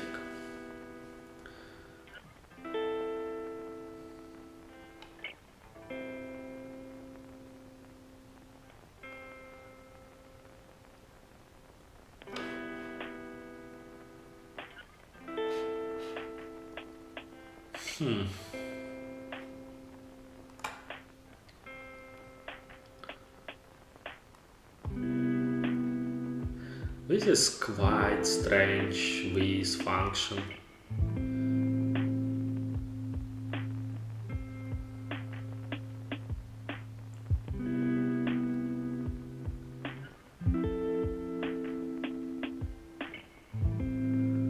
I think this is some kind of protection or something which tries to check different how to say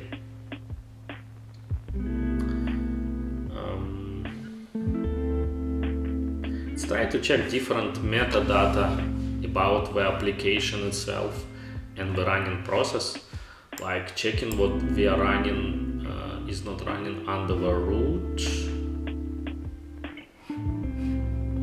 This is telling me what maybe we need to modify how get GID, what get GID is actually returning to us.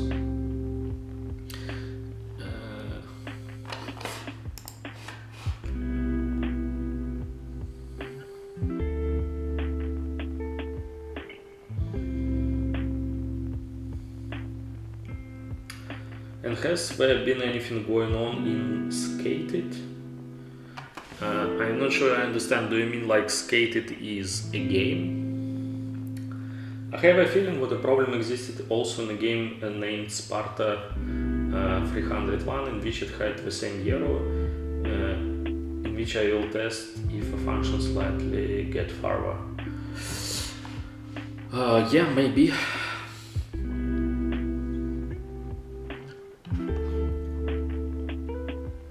So I think this is some kind of, I don't know, how to say, function designed for the protection measures. Like it check bunch of the stuff, like the current GID, the presence of the code signature in the bundle, the playlist file, if it's found or not, and some attributes, file modification date,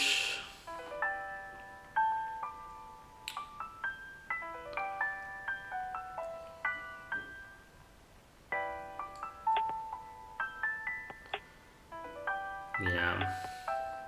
So this part we also will need to implement.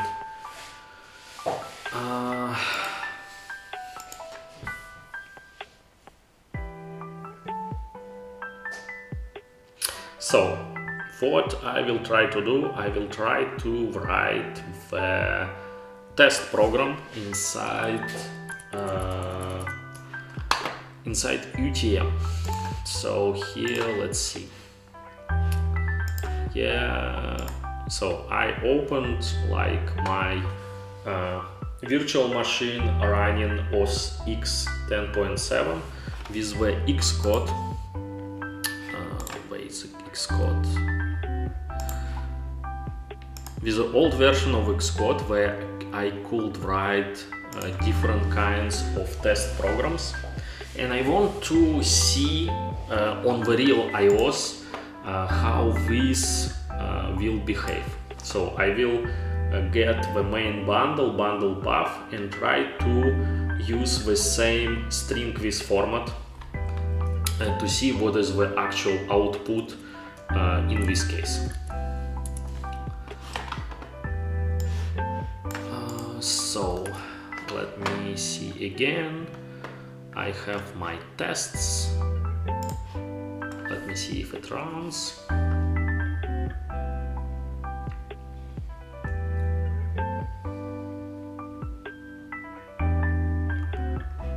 Okay, it runs, and let's see if I could modify it to do what I wanted to do. So NS bundle, I believe. So main bundle, it is like NS bundle, main bundle path, main bundle. Then we have, I believe this is NS string called path, which will be something like main bundle.path.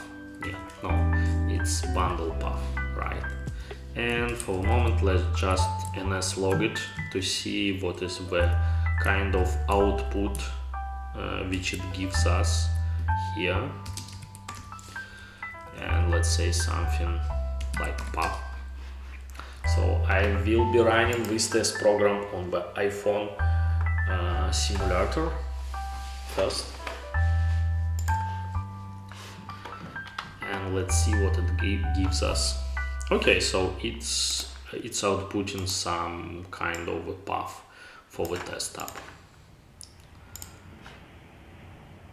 Okay, so the next thing what I want to do is I want to have like string called so string with format. So let me check string with format into the documentation.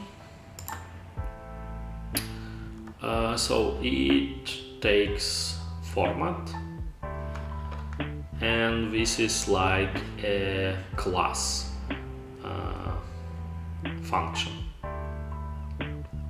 class method. It seems so. Yeah, indeed, this is called on the class itself. Okay, it's making sense. So NSString string with format. So first of all, we need to pass our format, and the format will be something like %@. When we have another %, and it's info playlist. So this is what this kind of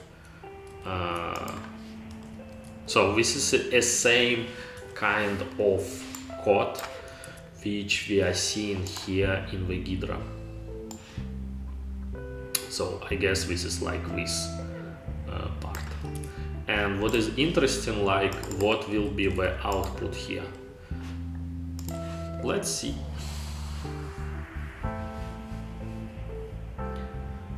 No, wait, it's not a good one. It should be str here.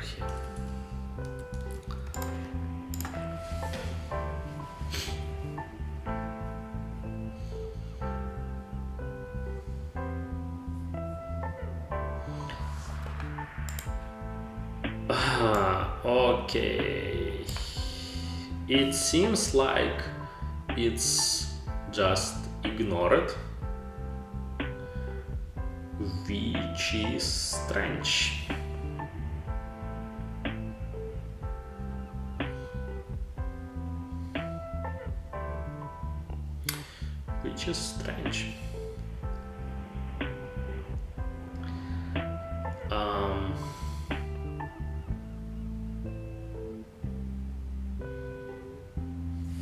Okay, let me check once again the documentation.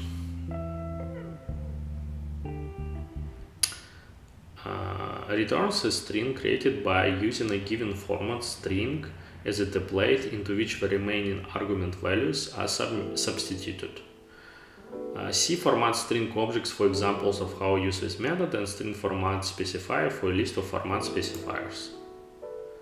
So here we do not have the %I. Like this thing is very confusing to me. Like it's a %info.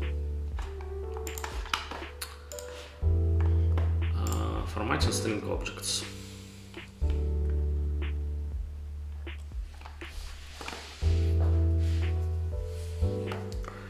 NSString uses a format string whose syntax is similar to what is used by other formatter objects. It supports the formatting characters defined in the ANSI C function printf plus %add for any object.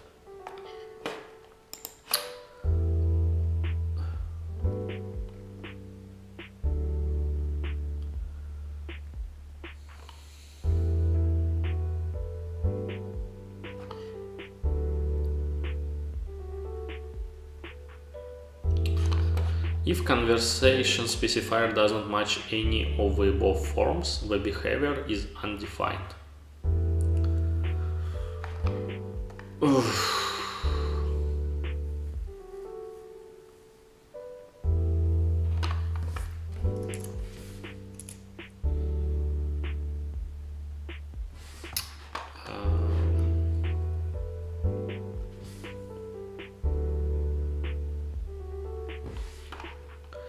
a bit confused how this is supposed to work.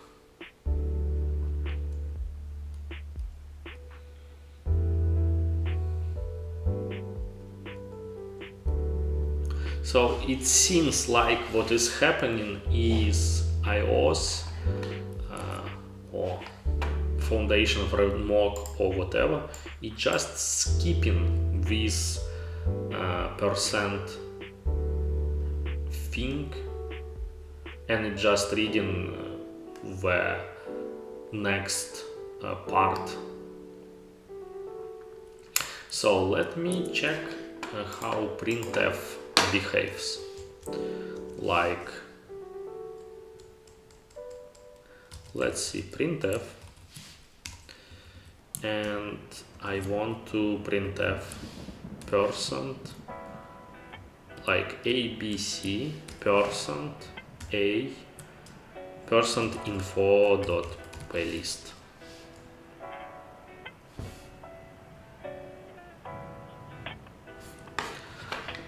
And let me see what is printed in this case.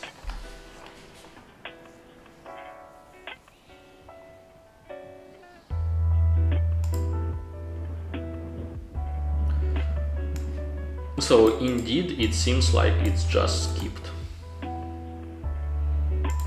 And here it's saying invalid conversion specifier I.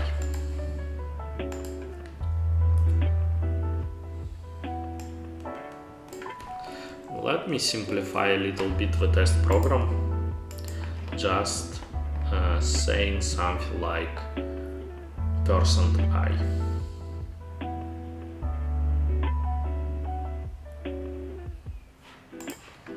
Yeah, just printing I, and I also want to understand what is like the result here. So usually it should output how many bytes are written to the standard output. So here the possibility is 2 or 1. So I guess it will be just saying something like 1. So let's use another NSLog with something like %d and say written, and we can output our I like this. So let's see what is happening here.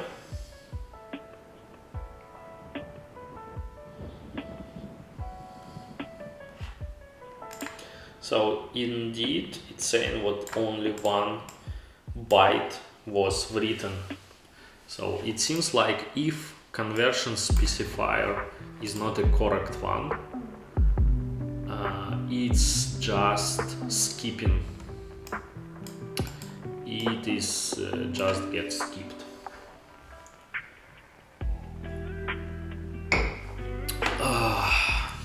So let's go back to our beautiful code and see how we can fix that kind of behavior.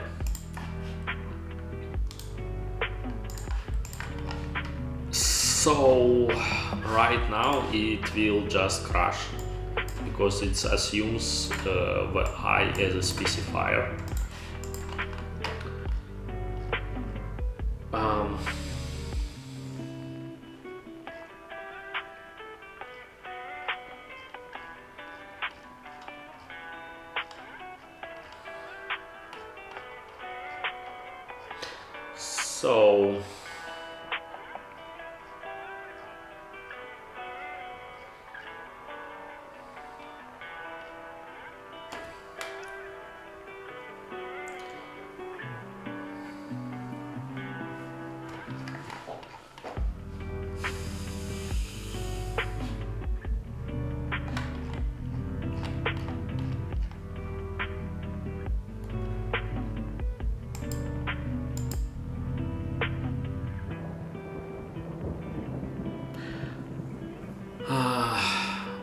moreover, we kinda need to skip this sign, the person sign, instead of passing it to the result. And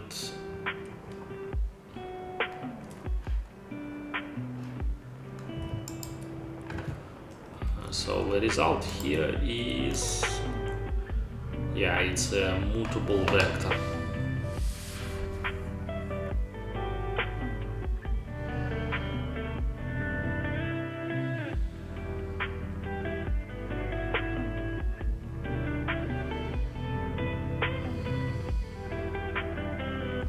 So I'm thinking about having a list of all possible specifiers for iOS, and here it should be like this list.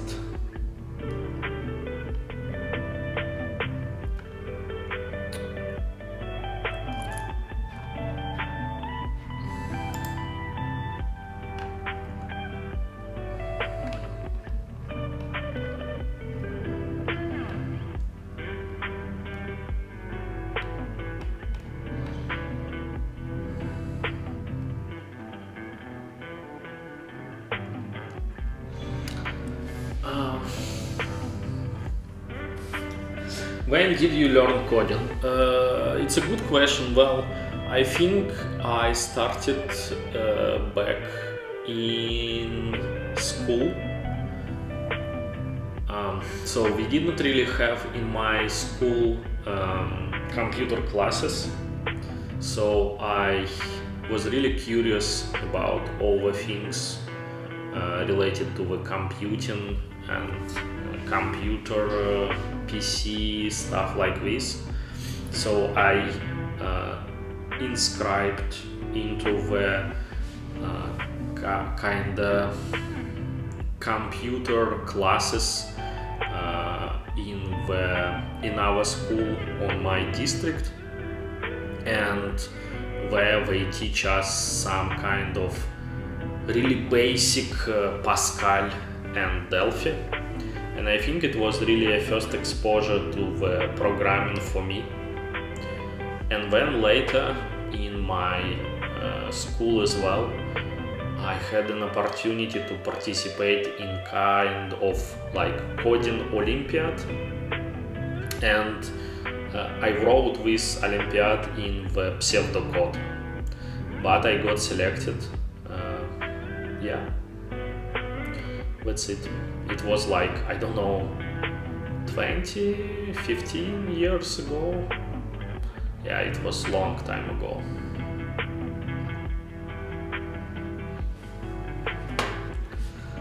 Okay, so I'm not sure how to fix this properly. So maybe first of all, let's go to the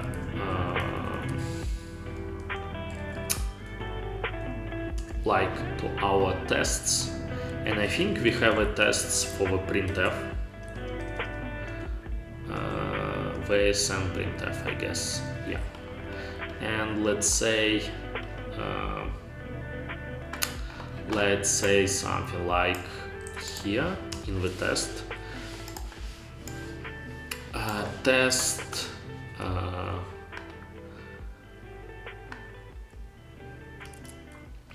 specifier unknown known specifier skip, and I want, so here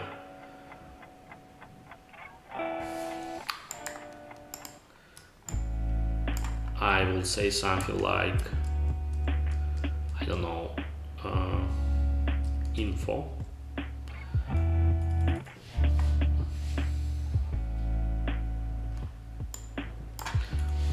Let's just pass our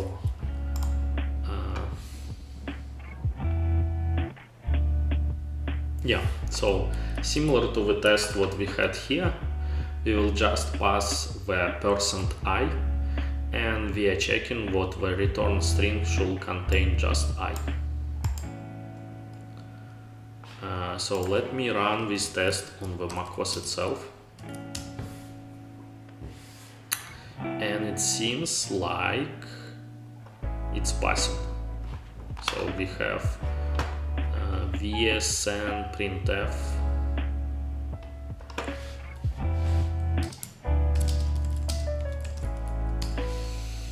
Yeah, VSN printf is passing. And if we run the same test but in touchHLE, right now it should crash.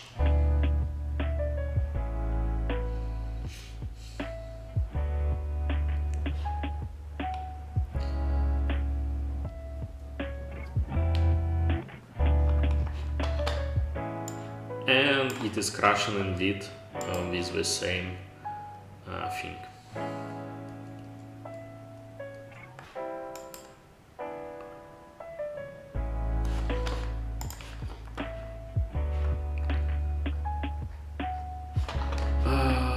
Okay,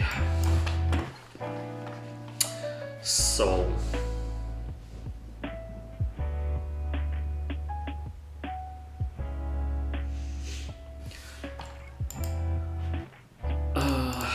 what I am thinking of doing is to have an array called all specifiers,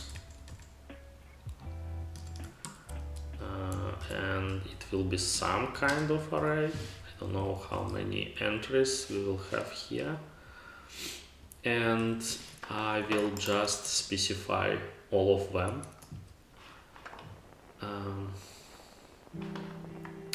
So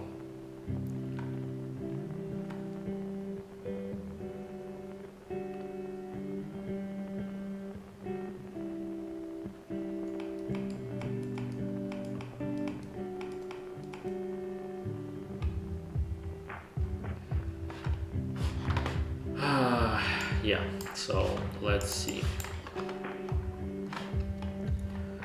We should say something like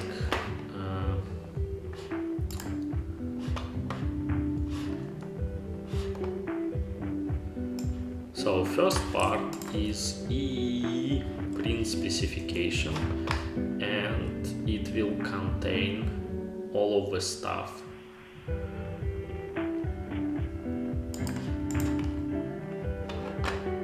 Here. So it will be D Y I O U X. I really should have written some kind of I don't know, script to generate all of this.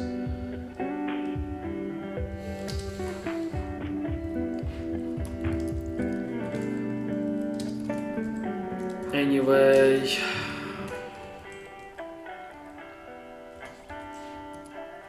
G A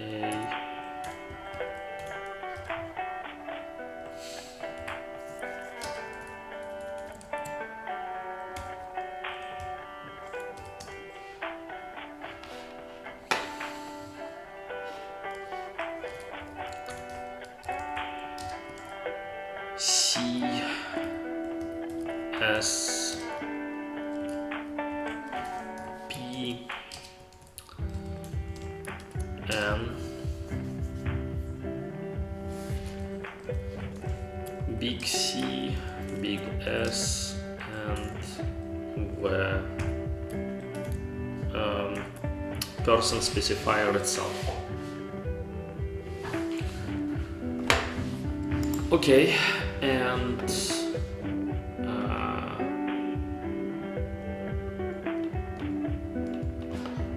also we need to add NSString formatting.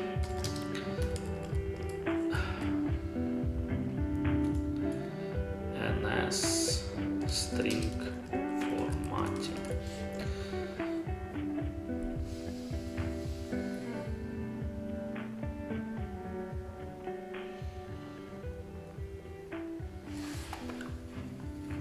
So we need to add first of all this thingy.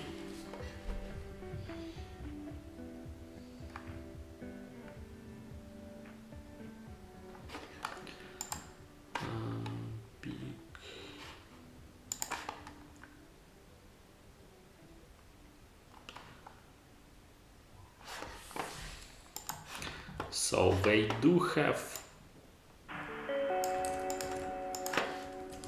big D, big U,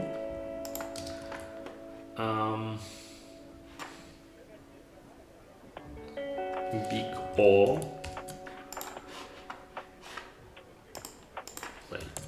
big O, F, E, G, we have O's, we have S, we have P, we have A, we have F, big length modifier,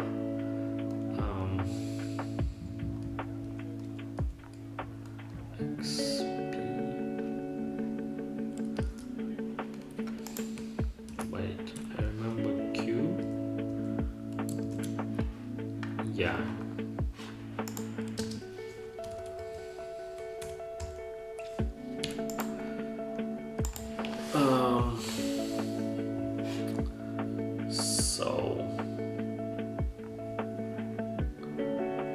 No, Q is a length modifier. It's not the part of the specifier itself.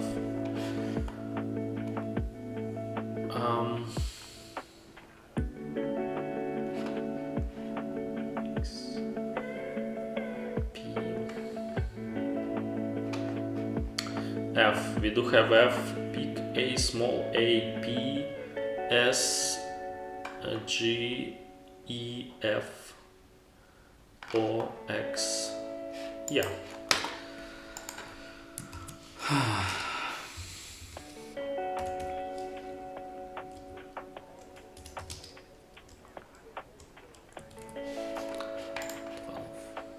And it's saying it's not 12, it is 25. So here, just after checking about the specifier, we need to have an assertion saying to us that all specifiers contain specifier, right? And so now if we run our program again,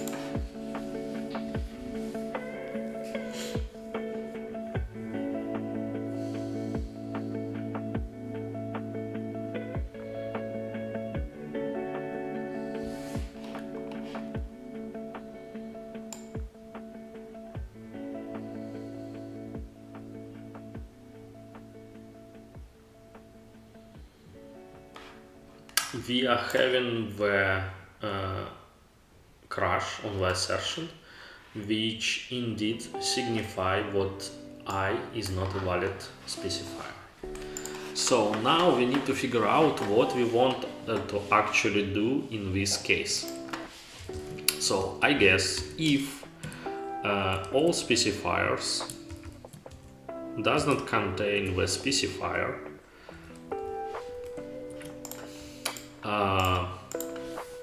so first of all we need to have a small explanation. According to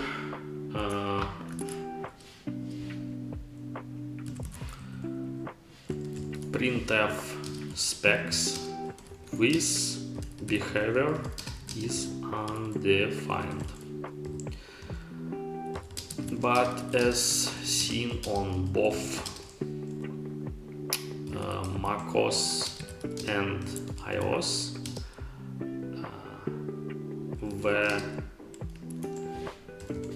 percent sign, the percent just got skipped. And so we want to check that last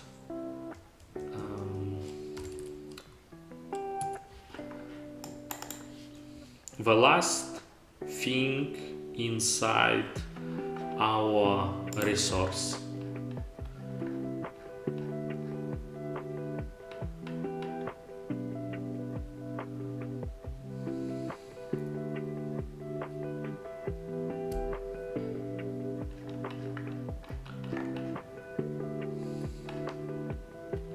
So we want to backtrack this part, right?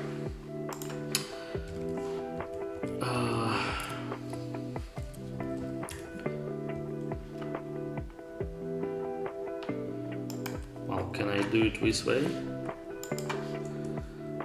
And res pop.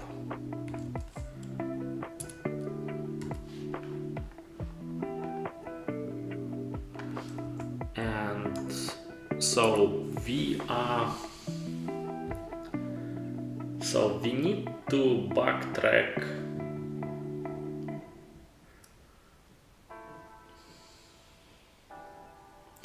need to backtrack this specifier and just continue, I guess. So let's try it this way.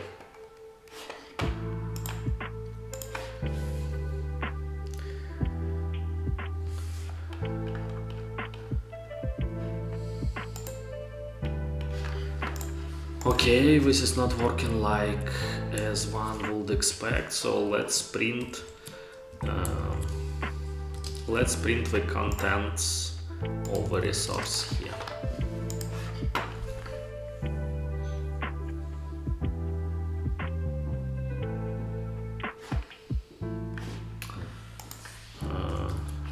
Okay, let's see it like this.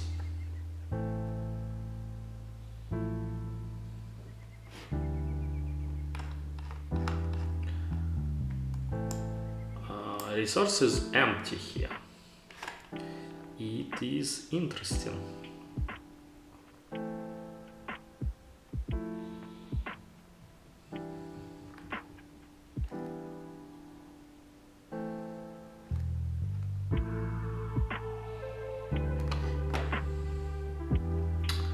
So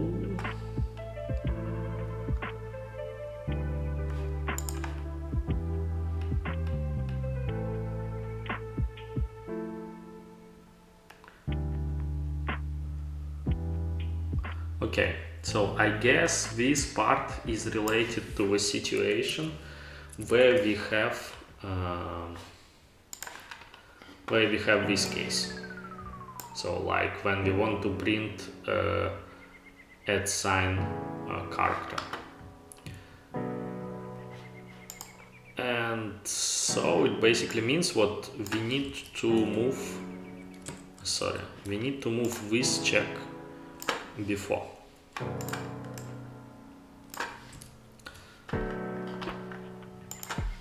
Like we need to move it here.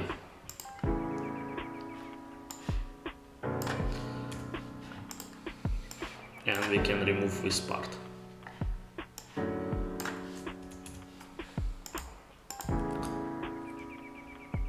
Let's see. Like this way it should work.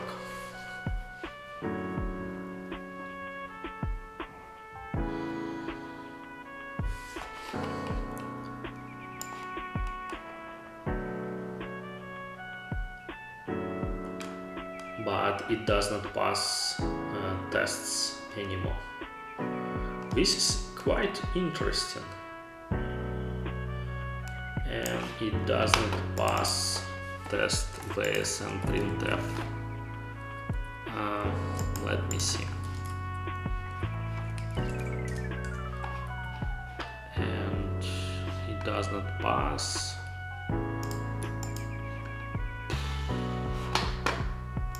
I'm not even sure where it's not passing.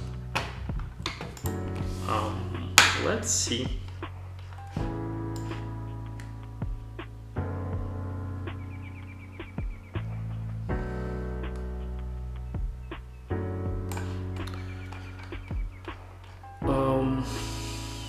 Yeah. Well, as you can see, the printf is really the hell of a function to properly implement. Like right now what I'm trying to overcome is actually undefined behavior. Like there is no precision how the one platform should handle it in the specs, and it seems like we have very particular behavior on iOS itself. So yeah.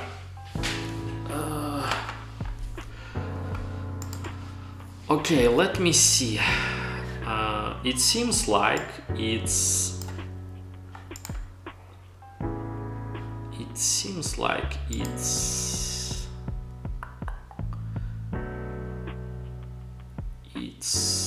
breaking somewhere. So first of all, let's see if this part is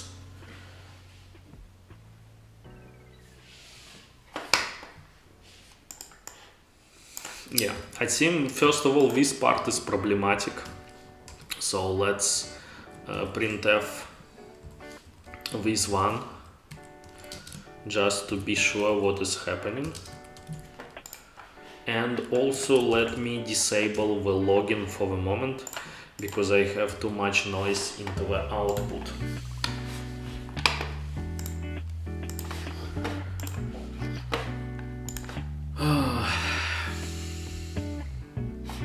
Okay, so we do have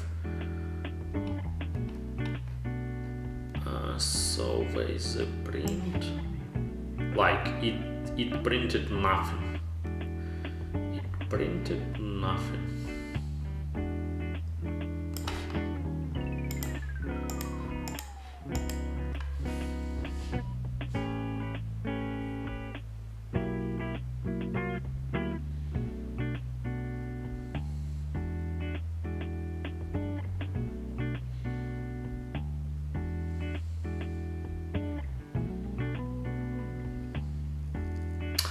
I'm not quite getting it. Like, okay, the specifier is not inside the list of all specifiers, right? And in this case, we just want to continue, like as seen on the iPhone simulator, it's just got skipped. But here it seems like it just not printing anything. Like here it seems like the string is empty. So let me run it again.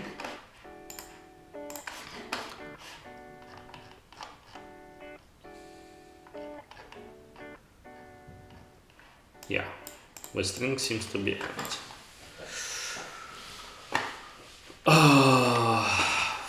This is quite annoying.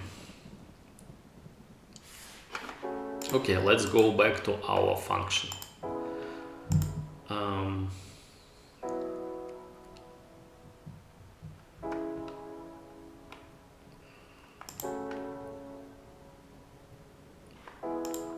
I want to see if actually I can just put a breakpoint. Usually it does not really works.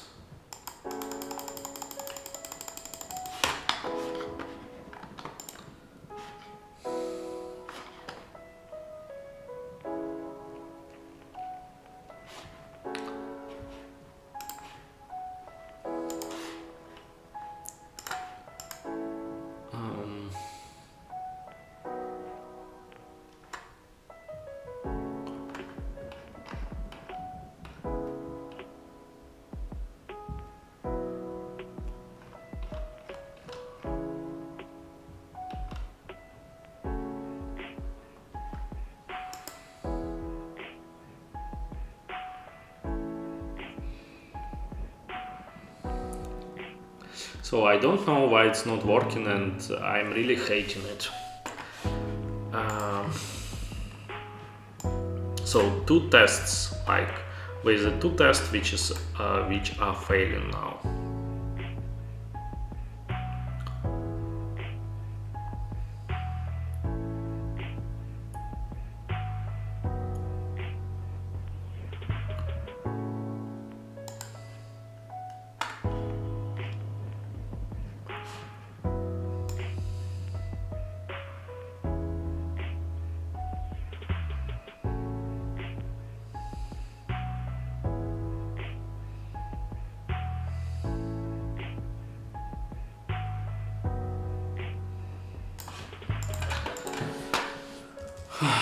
Okay, let me just log the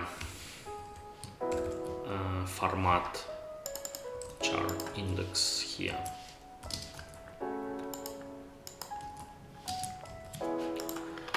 And it will be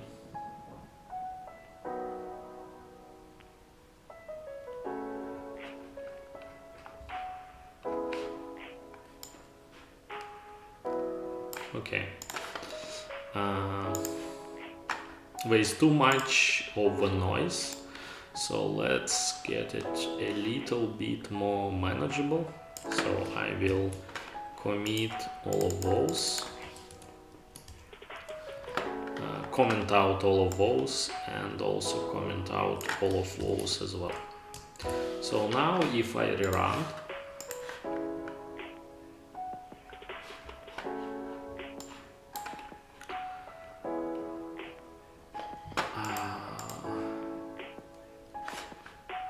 what the fuck? Why it's printing all of those?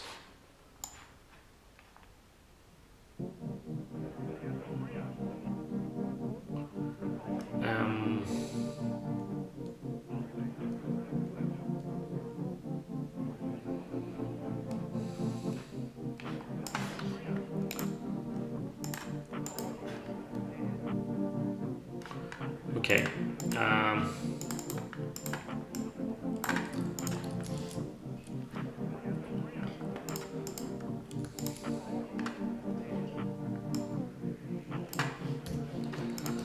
Let's try to print it like this, so we are sure what it's indeed related to the printf call. Okay, so it goes to 0, it encounters the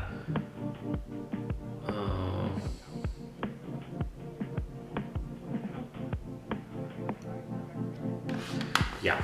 So it seems like what we need to do, we need to actually backtrack one position. So here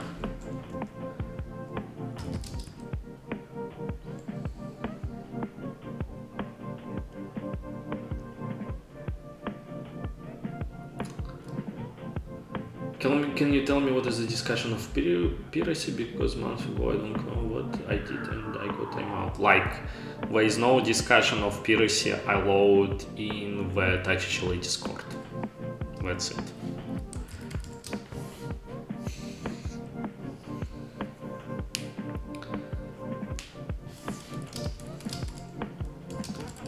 Backtrack one position to account for to backtrack one position.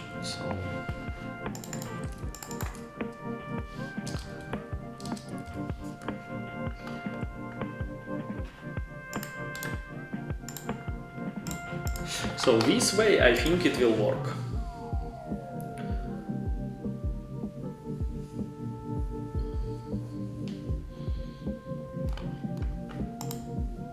Yeah, it seems like it's working.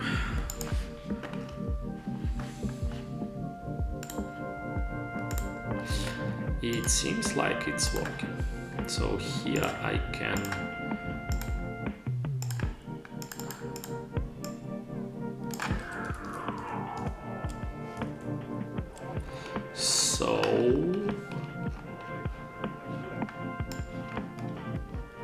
we can remove all of those, and if we rerun, hopefully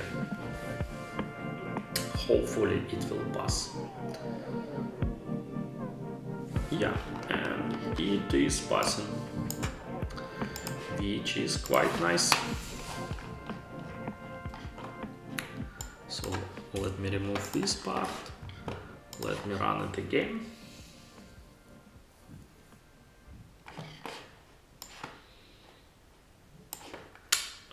Let me also remove some of the logs.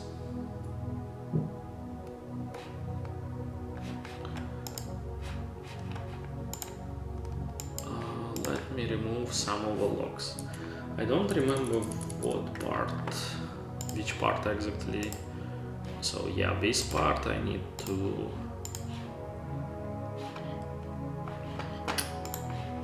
discard, and also this part and this part.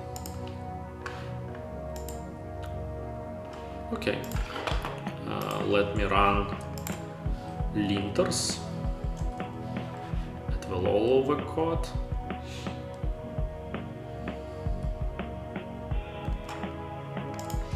And also on the C code as well.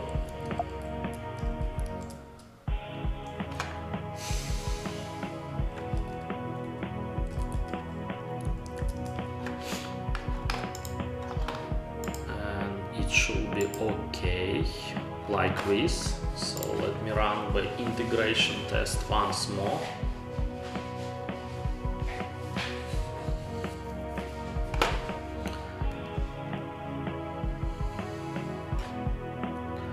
And let me run the game again to see if it's crashing on the new part.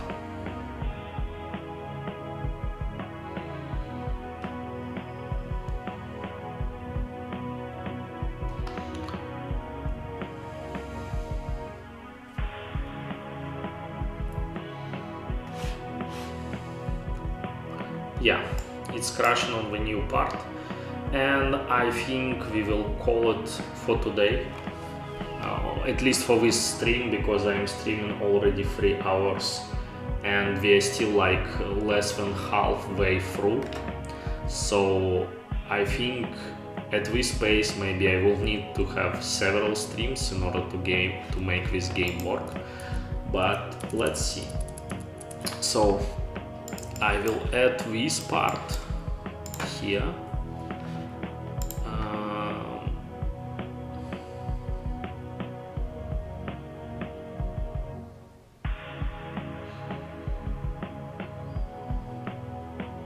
So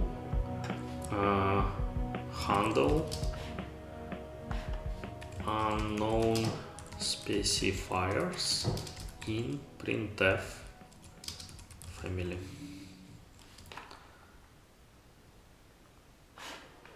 Okay. So I think I will call it for today. So let me just push this to the trunk.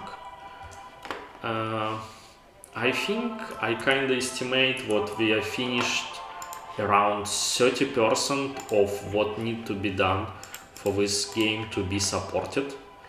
There is still quite a lot of other stuff what need to be done properly, especially network reachability, NS scanner and NS file manager. And I don't have capacity right now to continue, so I will call it here.